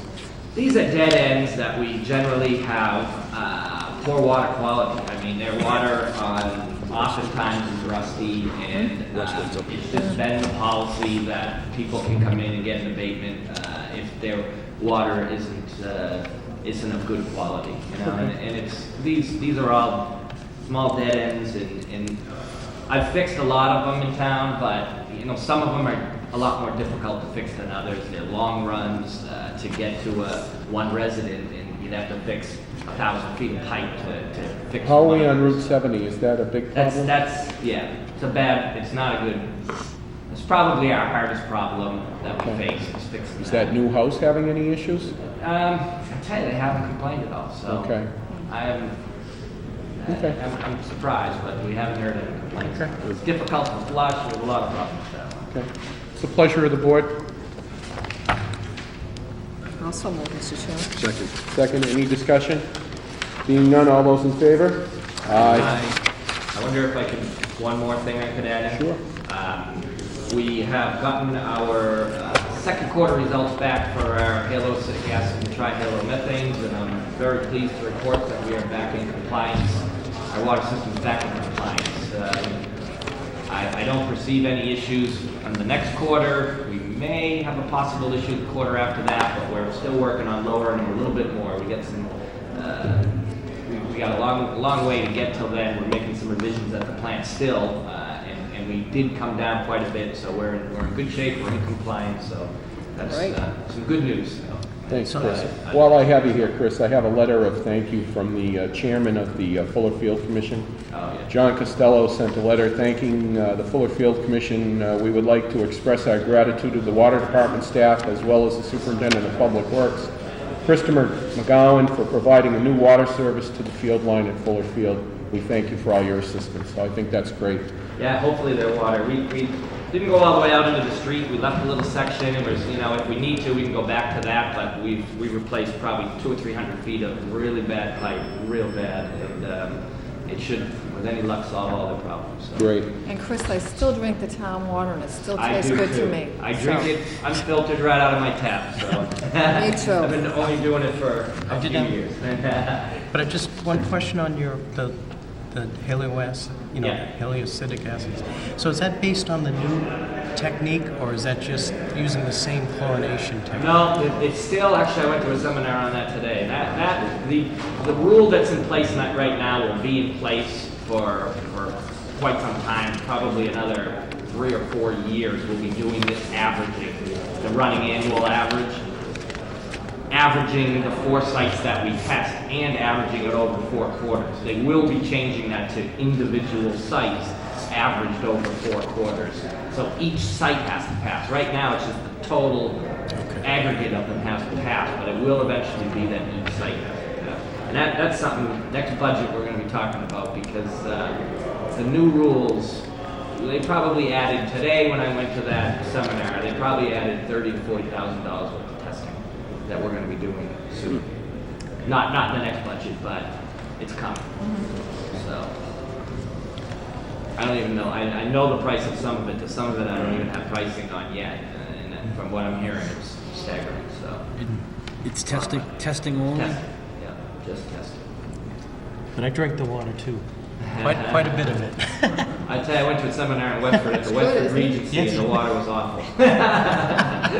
It's fine on Grove Street. Yeah, that's pretty good. Michael, we have the Public Works monthly report. What's the pleasure of the board? Well, Mr. Chairman, just in a comment, I wasn't on the board when you came on board, Chris, and I used to say, what a comprehensive report you do. This is fabulous. Well, thanks, I appreciate it. Once you get one in, once you get one of them done. Yeah, it's very good. It's excellent. Pleasure of the board? So moved. Second? I'll second that. Any discussion? Other than, again, thank you, Chris, for your great job on that report. All those in favor? Aye. Michael, under old and new? Yeah, Mr. Chairman, 2 items to bring up initially. I think I'd like to take a picture of your desk tonight. One was from Main Street Getty. They currently have a Class 2 dealer's license here in town. It's issued to Main Street Getty. I believe they have incorporated the business. It's Main Street Getty Incorporated, and they went to the registry to get their dealer plates renewed and the registry wants to see their license the same name as what they're applying for their place. So they were just asking if the board would allow a name change on their current license. No change in the license or location or anything, just name change from Main Street Getty to Main Street Getty Incorporated. Okay, what's- Clinton, I think it's Clinton Main Street Getty. What's the pleasure of the board? Motion to accept their application. Okay, is there a second? Second. All those in favor? Any discussion? All those in favor? Aye. It's unanimous, thank you. And one other request, again, that was on the table, the Clinton Minor League has sent a letter asking the board for consideration for funding from the Civic Fund. They had some car wash fundraisers planned for this year, and due to the rain, they needed to cancel, and they're running short on funds, and didn't know if the board would consider anything for the remainder of the year. I believe there's about $250 left in the Civic Fund for the remainder to June 30th, so I don't anticipate if we have any more requests over the next month, so if the board wanted. Mr. Chairman, I would move that we give the remainder of whatever's in the, just say 250? 250, yeah. 250 to the minor league. Sure. It's a pleasure of the board. There's a motion on the floor to... Second. Second. Any discussion? Being none, all in favor? Aye. I have a letter here while we're under old and new from Ed Sheridan himself, Chief Leprechaun. And in the past, his fee has always been waived, and he sent us a letter asking a written request to raise the $100 fee that he paid in March. I'll make a motion that we waive the fee. Is there a second to that? I'll second that with, under discussion. Under discussion? So is this, the town hall use committee? I mean, are they, have they weighed into this? Or? I don't know, but I know it was advertised in the newspaper as a cultural event. And I believe we've waived fees in the past for cultural events. Okay, just, give them their due diligence as far as a board, and I don't want to usurp their. That's a good point. That's a good point. I mean, I have no problems with it, but I mean, I know that, that they do go through, I would imagine they must have gone through them probably for the usage and stuff. I believe, so. yeah. We have waived fees in the past. Yes. Right along for other cultural events, so I think the precedent is there to.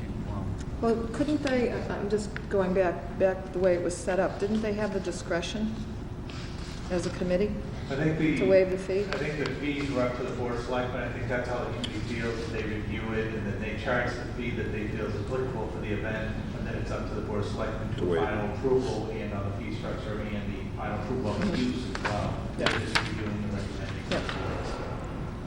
There's a motion to, any more discussion? There's a motion on the floor and seconded. All those in favor? Aye. Aye, it's unanimous. Thank you very much. Anything else, Michael? Old and new? Yeah, building inspector?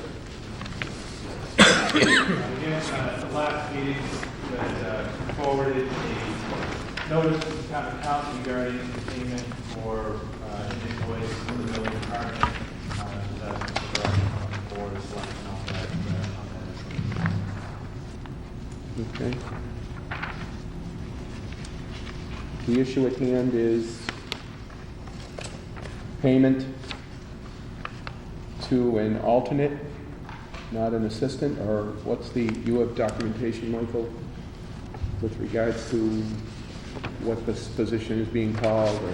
Yeah, I think that the building commissioner is here, if the board has any questions, I think it's probably to make a determination as to his intent as hiring this position. I know there was a discussion when the hiring was being made, the term alternate was being used, but then it was for ongoing duties, so I don't know if it was really, the duties were for an assistant, but the title was being alternate, so there may be some semantics that the building commissioner could maybe speak to if the board needs further information. But I think the concern that the accountant has is that this person was going to be an intermittent kind of contract person that would be used as needed and for paying a on-the-job training for a non-employee. I think that was her main concern without prior approval. So, from the board. Is she coming tonight? I thought she was going to be here. Oh, no. No? Okay. I think we understand. Yes, okay. I should have to be here. Okay. Bentley, do you have any input with regards to this situation? Well, I do have a memo, a copy of a memo that was sent to the Personnel Board and the Board of Selectmen, and it's in reference to the building inspector assistant, asking for permission to advertise to seek, it actually says an alternate inspector as required by the Mass Building Code. It says this position would be as needed, and it would be paid through the building department, other wages already approved in the fiscal year previous. Can I just ask you a question, Bentley? Did that person that you were seeking for employment for that, did they have to have the state required license? No. They didn't? No.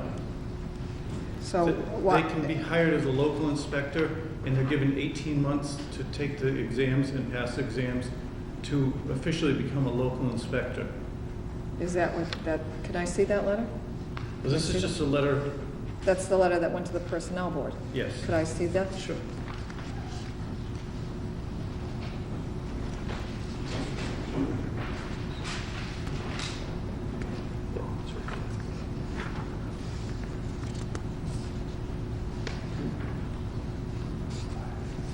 As required by the Massachusetts Building Code 780 CMR, what's that? It's the 780 CMR is actually the building code. This is a copy of the building code. If you look down, I put Yeah. an arrow with qualifications Yes, for local 780, inspector. right here. 780 CMR. That is, That's right here? yeah, this is 780 CMR is the Mass Building Code. Okay, so No, this is all the of- one that you referenced to right here? Well, that's, no. 780 right here is the top Right. one, right, but this It's is, 780, but right here's qualification for the local inspector, which Spiro would be the local inspector. Comes under what is it, 185A? Because we have under alternate 105-2, the inspector of buildings is authorized to designate an alternate who shall exercise all the powers of the inspector of buildings during the temporary absence, disability, or conflict of interest of the inspector of buildings. Said alternate shall be duly qualified pursuant to 780 CMR-105-3, and underneath it gives a definition. yeah, because you've got building inspector assistant, but then you've got 105.2 Right, alternate. that actually is an error. That shouldn't be 105. I have learned since then that the alternate. But this is what you presented to the Personnel Board. It was also for an assistant position. Michael, do you have a copy of the ad that went in the newspaper? I do, he does.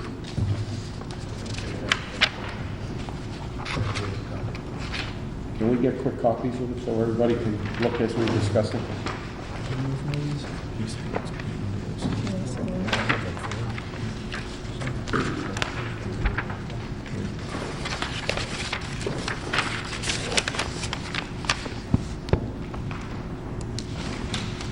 Two-year associate's degree.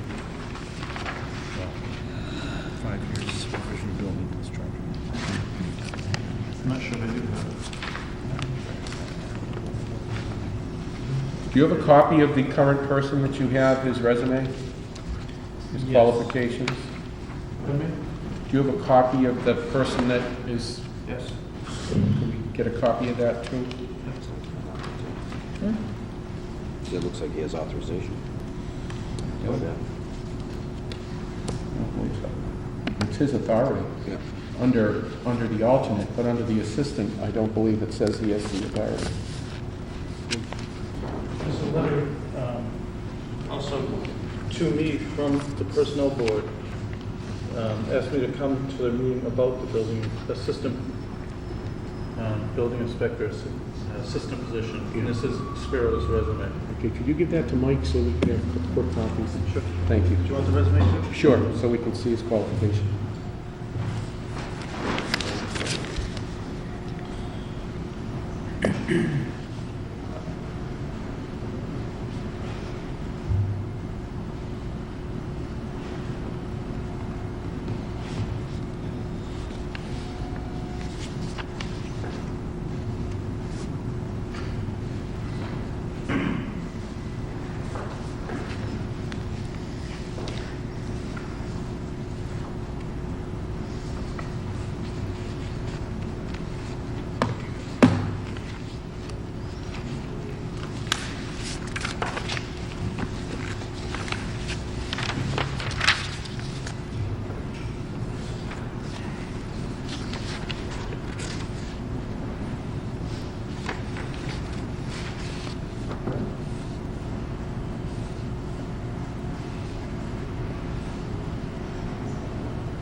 Who's the BBRS?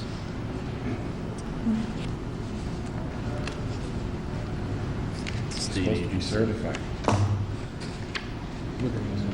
Just like, we get building inspectors that weren't certified, so. Alternate. Do you know what the duration was on these inspections that he went on? No. 73 is an awful lot of inspections. I mean, how long was he? Don't know. My understanding was that they weren't all inspections. I believe some of them might have been zoning type of things, zoning agent type of work. It's Zoning still a lot of money infractions. to train somebody on a job that they should have been qualified for. I mean, that's, Not gonna argue on that one. I'm sorry? Not gonna argue on that one. We were kind of kept out of the loop, Yeah. but if you read that, it explains it all. What he's now saying. I mean, I'm somewhat concerned about the comments from the accountant.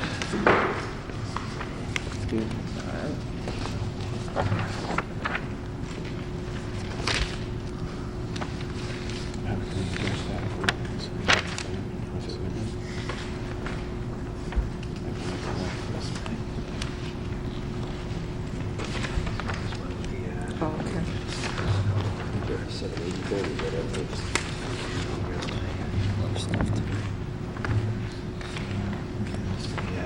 Yep.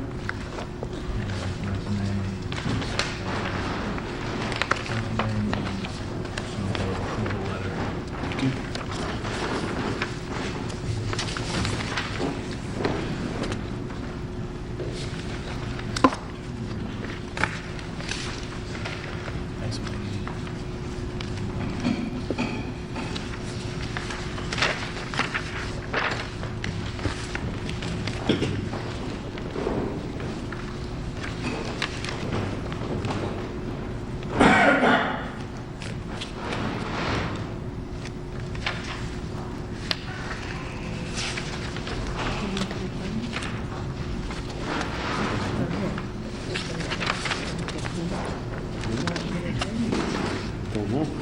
We had no problem with it.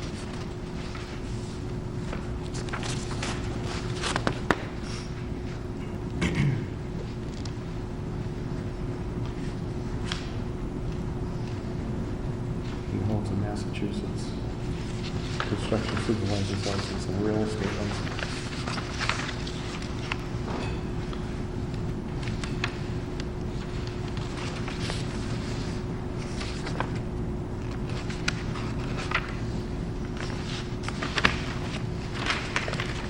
Starting to show my age. I gotta put my glasses back.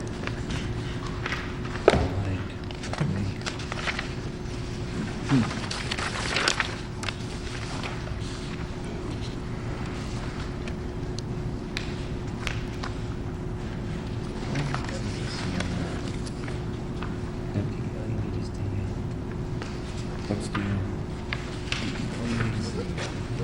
Construction supervisor license. it says minimum qualifications.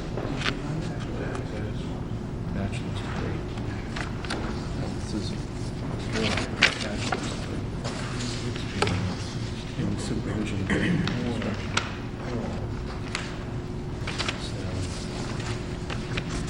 Bentley, did the Personnel Board approve the job description? Yes, they did. Okay. They also approved the ad before I put it in the paper.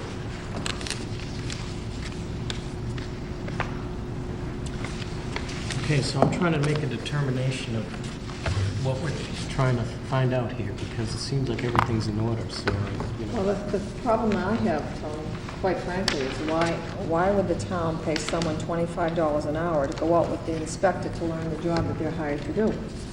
That's what it seems to me if I'm reading this letter, but that's what they're saying transpired. Is that not what you're reading?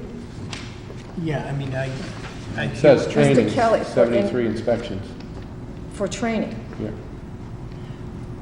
In a conversation today, he explained that Mr. Kelly had no prior experience and had to accompany him on these inspections to be trained.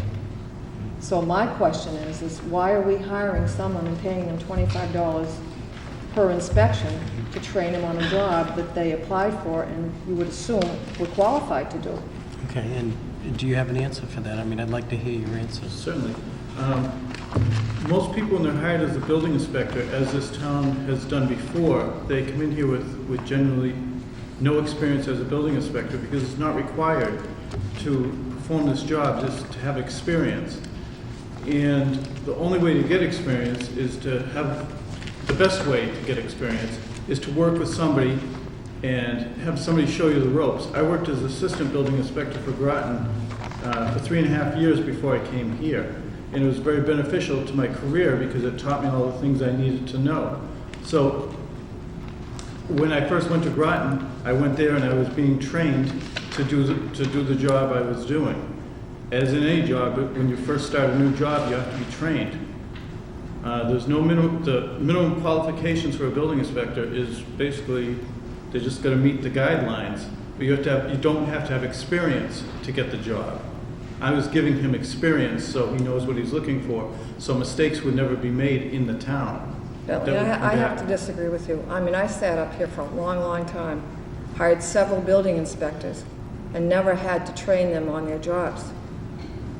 They were hired to do the job. No one trained them. I mean, you're hiring someone that's supposed to be taking your place in your absence, correct? Yes. So, I mean, how can you justify that you have to train him because he's coming to a job that he doesn't know? So you, because you're the building commissioner, have to train him to be the building inspector. That seems a little absurd to me. I'm just saying, I'm not going to buy that. I'm telling you right now, I'm not going to buy that explanation. I think any person that is hired to do a job, they shouldn't come and apply for that job, or they shouldn't be given that job if they can't perform those duties. If somebody off the street walks into a new job, they have to have some kind of training. Bentley. You don't agree with that? I do not agree with you when it comes to a building inspector's job, or a wiring inspector, or a plumbing inspector. If they're coming for those positions, they should know their work. He was not an inspector when he got here. He has 18 months after he takes the position. I know that, Bentley, and we have hired, when I was here before, we have hired people in the past that did not have, they had the 18 months to get their certification. But certainly they had a good, solid background. And to be quite frank with you, there's a lot of mistakes made too. Oh, I mean, you know, it's just like anything. You can start throwing stones at someone that's not here to justify themselves. I'm sure someone could say that about you if you left and someone took your place. So I don't really want to go there. I think that's... Well, let me ask you a question. How many, when you advertised for it, did you get very many applicants? I had 3 people apply for the position. Right. And under the Mass Building Code, if you have a position in a town, whether it's assistant or commissioner, you cannot do work in that town. So I explained them to those gentlemen that they would not be able to work in the town of Clinton in any capacity. They said they couldn't do it. And so the one I was left with was Spiro. He met the qualifications for a building inspector. Right. Everybody that comes into a building inspector position typically has no experience when they get here. It can be a rough road if you're all by yourself. I guess maybe, you know, to recognize what Selectman Dickout is saying is maybe there should have been some criteria of, you know, what constitutes, you know, introductory, you know, just getting through the town training, you know, because, right, coming in cold, you can't just maybe pick up and run, but maybe the first 10 are assisted by you. But, you know, I don't know, I'm just trying to identify a process that would be kind of, you know, you could hang your hat on as far as he followed, you know, the bylaw or whatnot. But I see 73 here seems excessive. Well, there's more to follow. There's more after the 73. That's the problem. There's 2 invoices that the town accountant will not pay. It's to the tune of almost $3,000. There's 63, correct? What's the other invoice for? I don't have that in front of me. Do we have the minutes that someone was doing research on to see what we set forth as a criteria for this position when it was talked about? Well, I have the minutes of the select meeting when Mr. Herrick came for the budget. Board want to copy those. Yeah?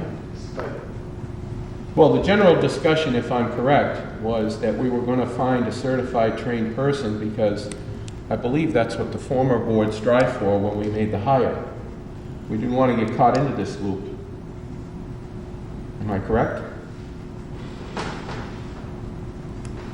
And then something fell through the cracks, is that? yeah, it wasn't named in the minutes, but I can give you a copy.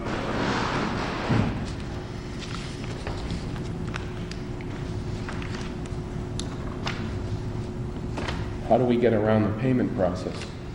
Well, the gentleman has worked.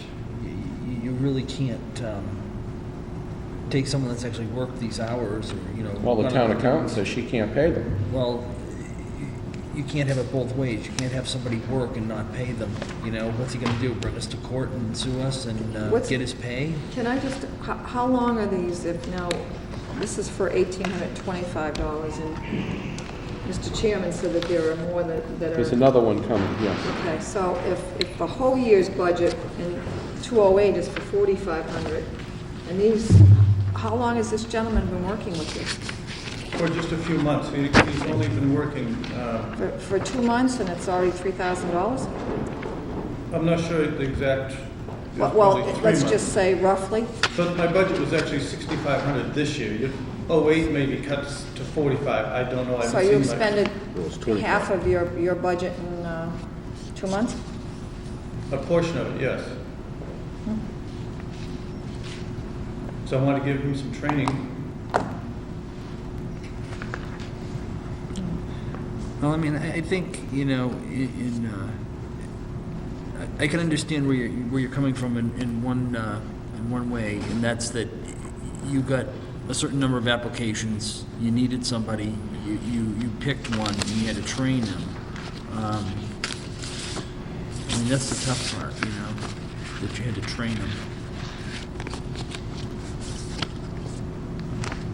I think perhaps the appropriate thing would have been for him to come back to the board. Yeah, I think it's tough to find, you know, to find somebody that would actually take on a job like that, you know, that has that experience, because they would be already employed as a building inspector somewhere, probably, and you know, have a full-time job. So it seems like it might be a kind of a hard position to fill, unless you have another building inspector from another town that only works part-time there as well, you know. I can see his trouble in filling that position. Michael, do you know why the town accountant won't pay this? I think her reasoning, was in feeling that this was a contract employee, so that it was just for on-the-job training for a non-employee. So I don't think her understanding, and I think it was based on a conversation that she had with the building commissioner before, you know, how to set him up on the books, that he was going to be set up as a contract as-needed basis and not a regular employee on payroll. So she didn't see him as a regular payroll town employee, and that it was on-the-job training for non-employees. That was her feeling on it. So, and that's why I think she was asking if the board had given approval for this, then she would probably have to look at it differently if the selectmen had given approval to allow for on-the-job training. I mean, you know, personally, how I feel about this is I agree is, you know, we like to get people to come in and hit the ground running, and, you know, there is some level of on-the-job training in any position. But to come forward with a skill set that you can contribute immediately and not, you know, take away from, you know, existing resources to get someone up to a level that's actually operating in an efficient manner, that's, you know, how I feel about it. I mean, you know, like when you came on board, you know, you contributed right away, you know, and that's, you know, most our employees are that way. And, you know, we feel, you know, I understand the situation. You had 3 people, only one was qualified for, you know, based on the criteria, so I mean, I see, and maybe that would have been the trigger point to come back before the board and maybe re-advertise, I guess, just as a post-mortem. But, you know, I don't know how to go forward on this one as far as, you know, we have someone that's worked, that do something, and, you know, we need to be sensitive to that. Well, I think, obviously, moving forward, I think you'd have to put some guidelines that if this person is just supposed to be an alternate means just that, but in his absence, that's, you know, that person should be called in. I mean, that's what I thought. I mean, anytime an alternate, I think that's what the definition of an alternate is, not an assistant that has to come in and be trained on your job. I That's believe a lot of money. I mean, that's taxpayers' dollars. currently we have an alternate, correct? Pardon me? We have an alternate? Yes. Tony Zahariadis from Sterling. Yeah.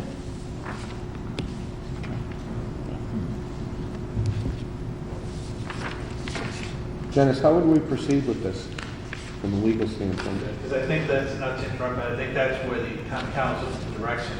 If the board could show that there was prior approval, I think she would look at it differently. If there was no prior approval, then I think the only way that she could allow it to go through is if there was some legal realization that there was money, the money was owed to the person who was working for. So I guess it would come down to that determination as to what type of bargaining agreement we've made to that person that it would require the compensation. Well, this board made no bargaining agreement with that person, so I don't know where we would be with this. Not to dump it in your lap, Dennis, but Well, I'm not sure I have enough facts at this point to give you a legal. we don't need it, right? What you should do with regard to the past action. Certainly going forward, I think it has to be defined. If the position is an alternate under the building code, then I think it's defined as what that role is. Under CMR. Which is in somebody's absence. Right, CMR 105.3. A few other criteria that are spelled out there, and that's what should probably follow for the future. The board needs to make the policy decision if they are intending to hire an assistant building inspector, or if they're just looking for an alternate to be able to fill in those emergency situations.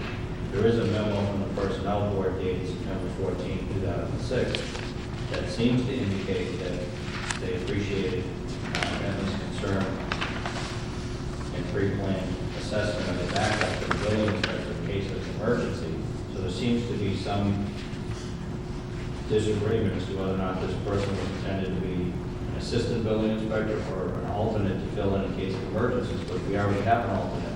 I guess I'm confused as to what we do. Well, that's where we are with this as well, because I think even on the minutes of when it was first discussed, Alternate. the word alternate was used. Absolutely. But the duties were to be used for annual inspections to help get caught up in the office and to do the inspections that were being left behind because of the building that was going on. So again, you know, the term was alternate, but then the duties seemed to be assistant. So I guess like the solicitor indicated, I guess it's up to the board to determine what, yeah, the minutes where they want to see the position to be. the minutes reflect that Mr. Heegert explained there is a need for an alternate inspector to assist with the demand of annual inspections required.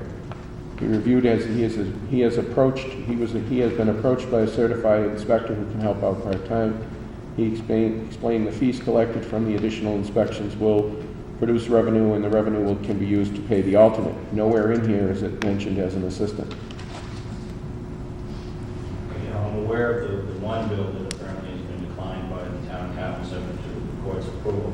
I haven't seen the second one, but I'm assuming that after the first one got declined, that there would have been some request from somebody to come in before the board to find out if they should continue to do it, but for some reason they continue to do it. But that's a policy decision for the board to consider. See, I wasn't even aware that there was, I'm sorry. Is it still continuing, Bentley? Are you still No, using? I asked Spiro not to come in until this gets resolved.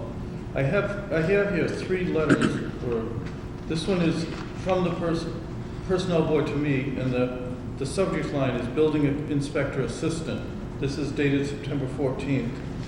This one dated July 31st is to the personnel board and the board of selectmen from myself, and its references building inspector assistant. This third one is to me from the personnel board, and the reason is building inspector assistant.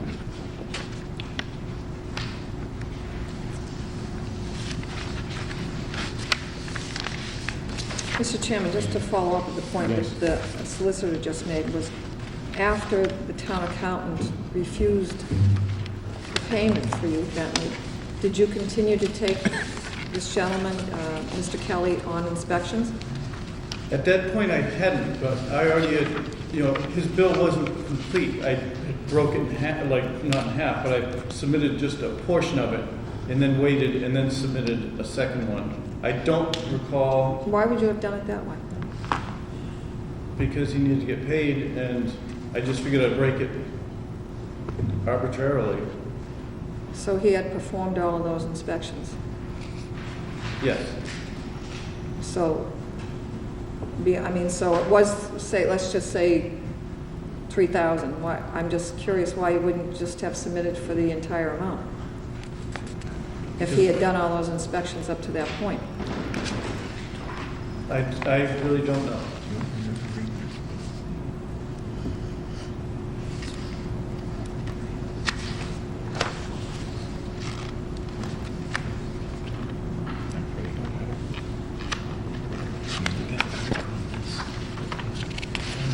Well, I guess just for the board's consideration, I think going forward, obviously, there's been a downward spiral in new construction. It would seem to me that we would be only talking about an alternate here.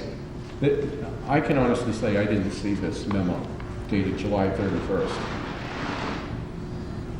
Now, that was when I was sick and I had surgery, so it could have been, and I don't know if my colleagues recollected as well, and It's almost a year ago. yeah, I believe the appointment was at his jurisdiction and not ours.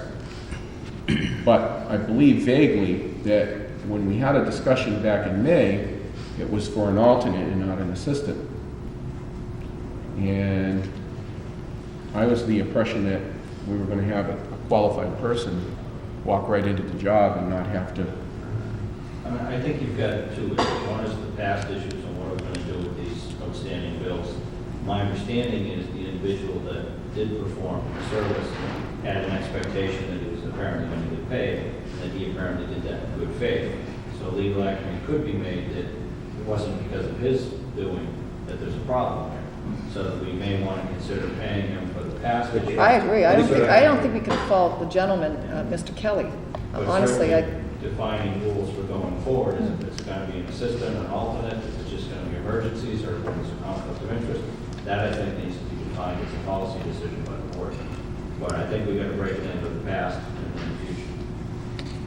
Well, I would certainly never deny someone who, obviously expects to receive the money and feels that he has earned it. But I think just by virtue of the fact that, we're talking close to $3,000, that's an awful lot of inspections to take someone out to train them on it. And we all know what's happening to housing, people aren't building and they aren't doing a lot of stuff, so, I guess you have to come to a conclusion on this first. Can we well, I'd like to see, and I don't know how the board feels, I'd like to see documentation of what kind of inspections they were. Were they housing, were they zoning, what? Well, it's a blanket invoice. I understand what you're saying, but I really don't want to dive into the individual work. And I think to the point of the solicitor, it rings with some reason is I'd be comfortable with putting the hours worked, pay them, and then moving forward, we understand that we only need an alternate. Well, it's clearly defined under the law, the alternate position. That's why I don't understand why we're at this dilemma with training. Right, and with the budget the way it is now, I don't think we ever would have approved, making a new position. Yeah, I guess maybe that's what we need to do, is basically that, even if we want to move it tonight, that there only be an alternate within that department, and we already have the alternate, and that's it, end of story. And then just pay the gentleman whatever we owe the gentleman. Bentley, can I ask you a question? Yes. People really didn't want to get into it here about, what inspections, and have you dig through everything, but were they both zoning zoning type of things and building inspections? Yes, we were through, I just had him go through my normal day, Yeah. just so he could get some exposure to the zoning problems, the complaint problems, Yeah. every type of problem that comes my way, planning board problems, everything. So if for some reason he had to step in, he could. Would you deem him fully trained at this point? Yes, he could take over for me if he had to. He may not know the answer to all the questions, but he has the resources. He's got a pretty good grasp of the job. Right. So you're saying there's an... Well, again, I just don't think with building the way it is, I mean, a lot of the stuff that Bethany is talking about isn't anybody's normal day. I mean, you know, we had Tom Dillon here, I'll just use Tom because Tom was here when I was here. And Tom Dillon was at the biggest building boom this town has seen in years and years and years, and he did it by himself. And for a long time, there wasn't even a permitting clerk. And the work got done, and he did a good job as far as I'm concerned. And he worked and he served the town. And I think, we're talking about tough budget times, and, I think we just have to tighten the belt. And obviously, this is a lot of money to owe someone for training, and I think moving forward, at least in the next fiscal year, we ought to be thinking about tightening our belts and, sufficing with an alternate. Yeah, I agree with the alternate part of it. I think that we Well, then you're going to be right back to this again, Joe, because how are you going to control it? An alternate? No, an assistant. How are you going to control it? Oh, no, I'm saying I agree with you that it should be an alternate, not an assistant. Oh, okay. I believe that's what was proposed to us all along. Right, that was always my... And it was out of the realm of our jurisdiction because under the law, it's the building commissioner. That's what I thought the whole concept of having a full-time clerk was, to take away a lot of that paperwork and people coming in looking for paperwork and, permitting things and things of that nature. And I know she's busy and, just to go back one step on the building inspector piece of it, right?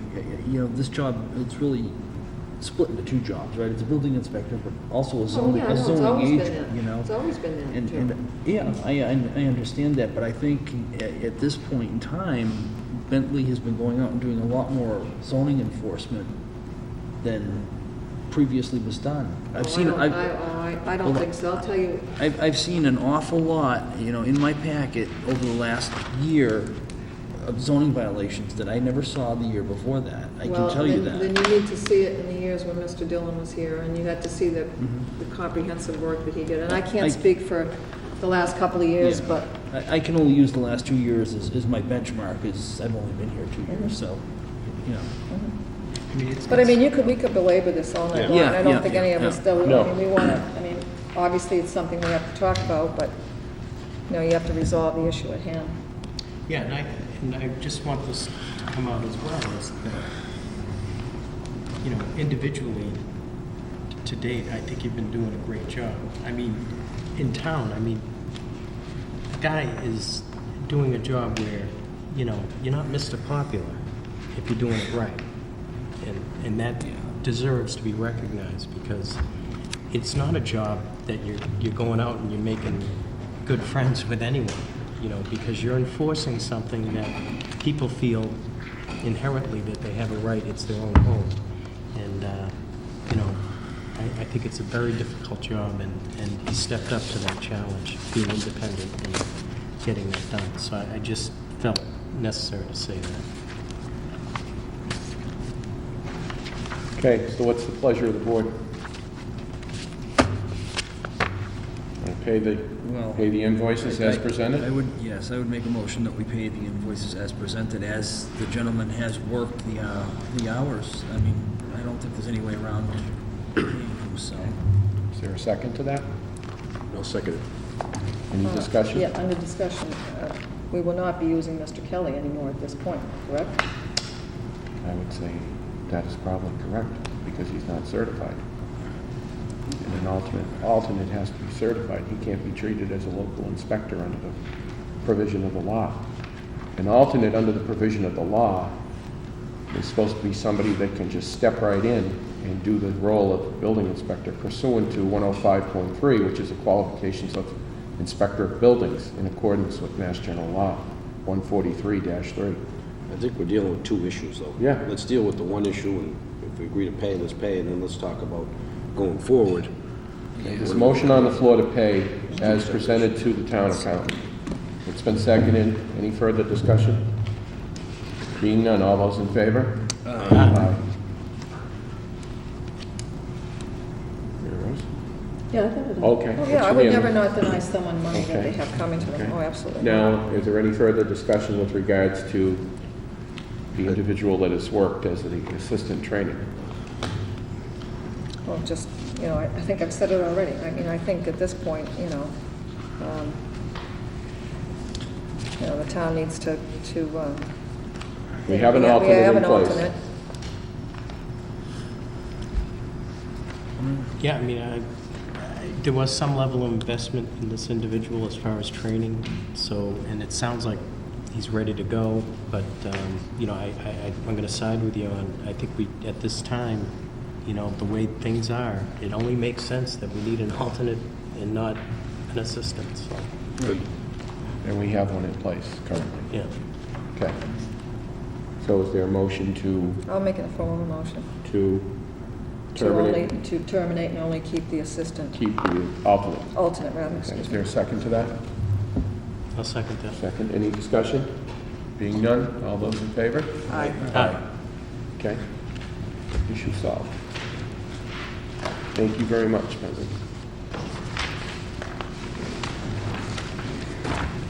Michael, anything? So I have to send over the business that the board wanted to address. Yep. Chamber of Commerce had a letter. Okay. And what is her letter? Again, it was a similar request. They had used of the town hall auditorium for candidate forum. And again, it was a public event, public community event for a candidate's night. And they asked that their fee be waived. They paid a custodial fee, but they asked the use fee to be waived. Okay. What's the pleasure of the board? I make a motion that we waive the fee for the candidates' night. Okay. I'll second that, to Mr. Chairman. Any discussion? Being none, all those in favor? Aye. And also, the superintendent of public works had submitted some survey and secretary charges, but again, I know we have representatives not here to go over some issues, so we have other issues. Just some feedback on the board, those two items. We'll put it off to the 6th, please, Mike. Seeing we have time constraints. Okay. Is it time for executive session? Yes. Okay.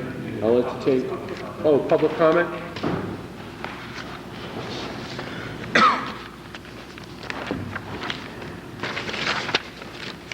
Angela, I will ask that under public comment, I would ask all questions and answers, all questions and information be asked through the chair, and that we would not defame anyone's character or the way they.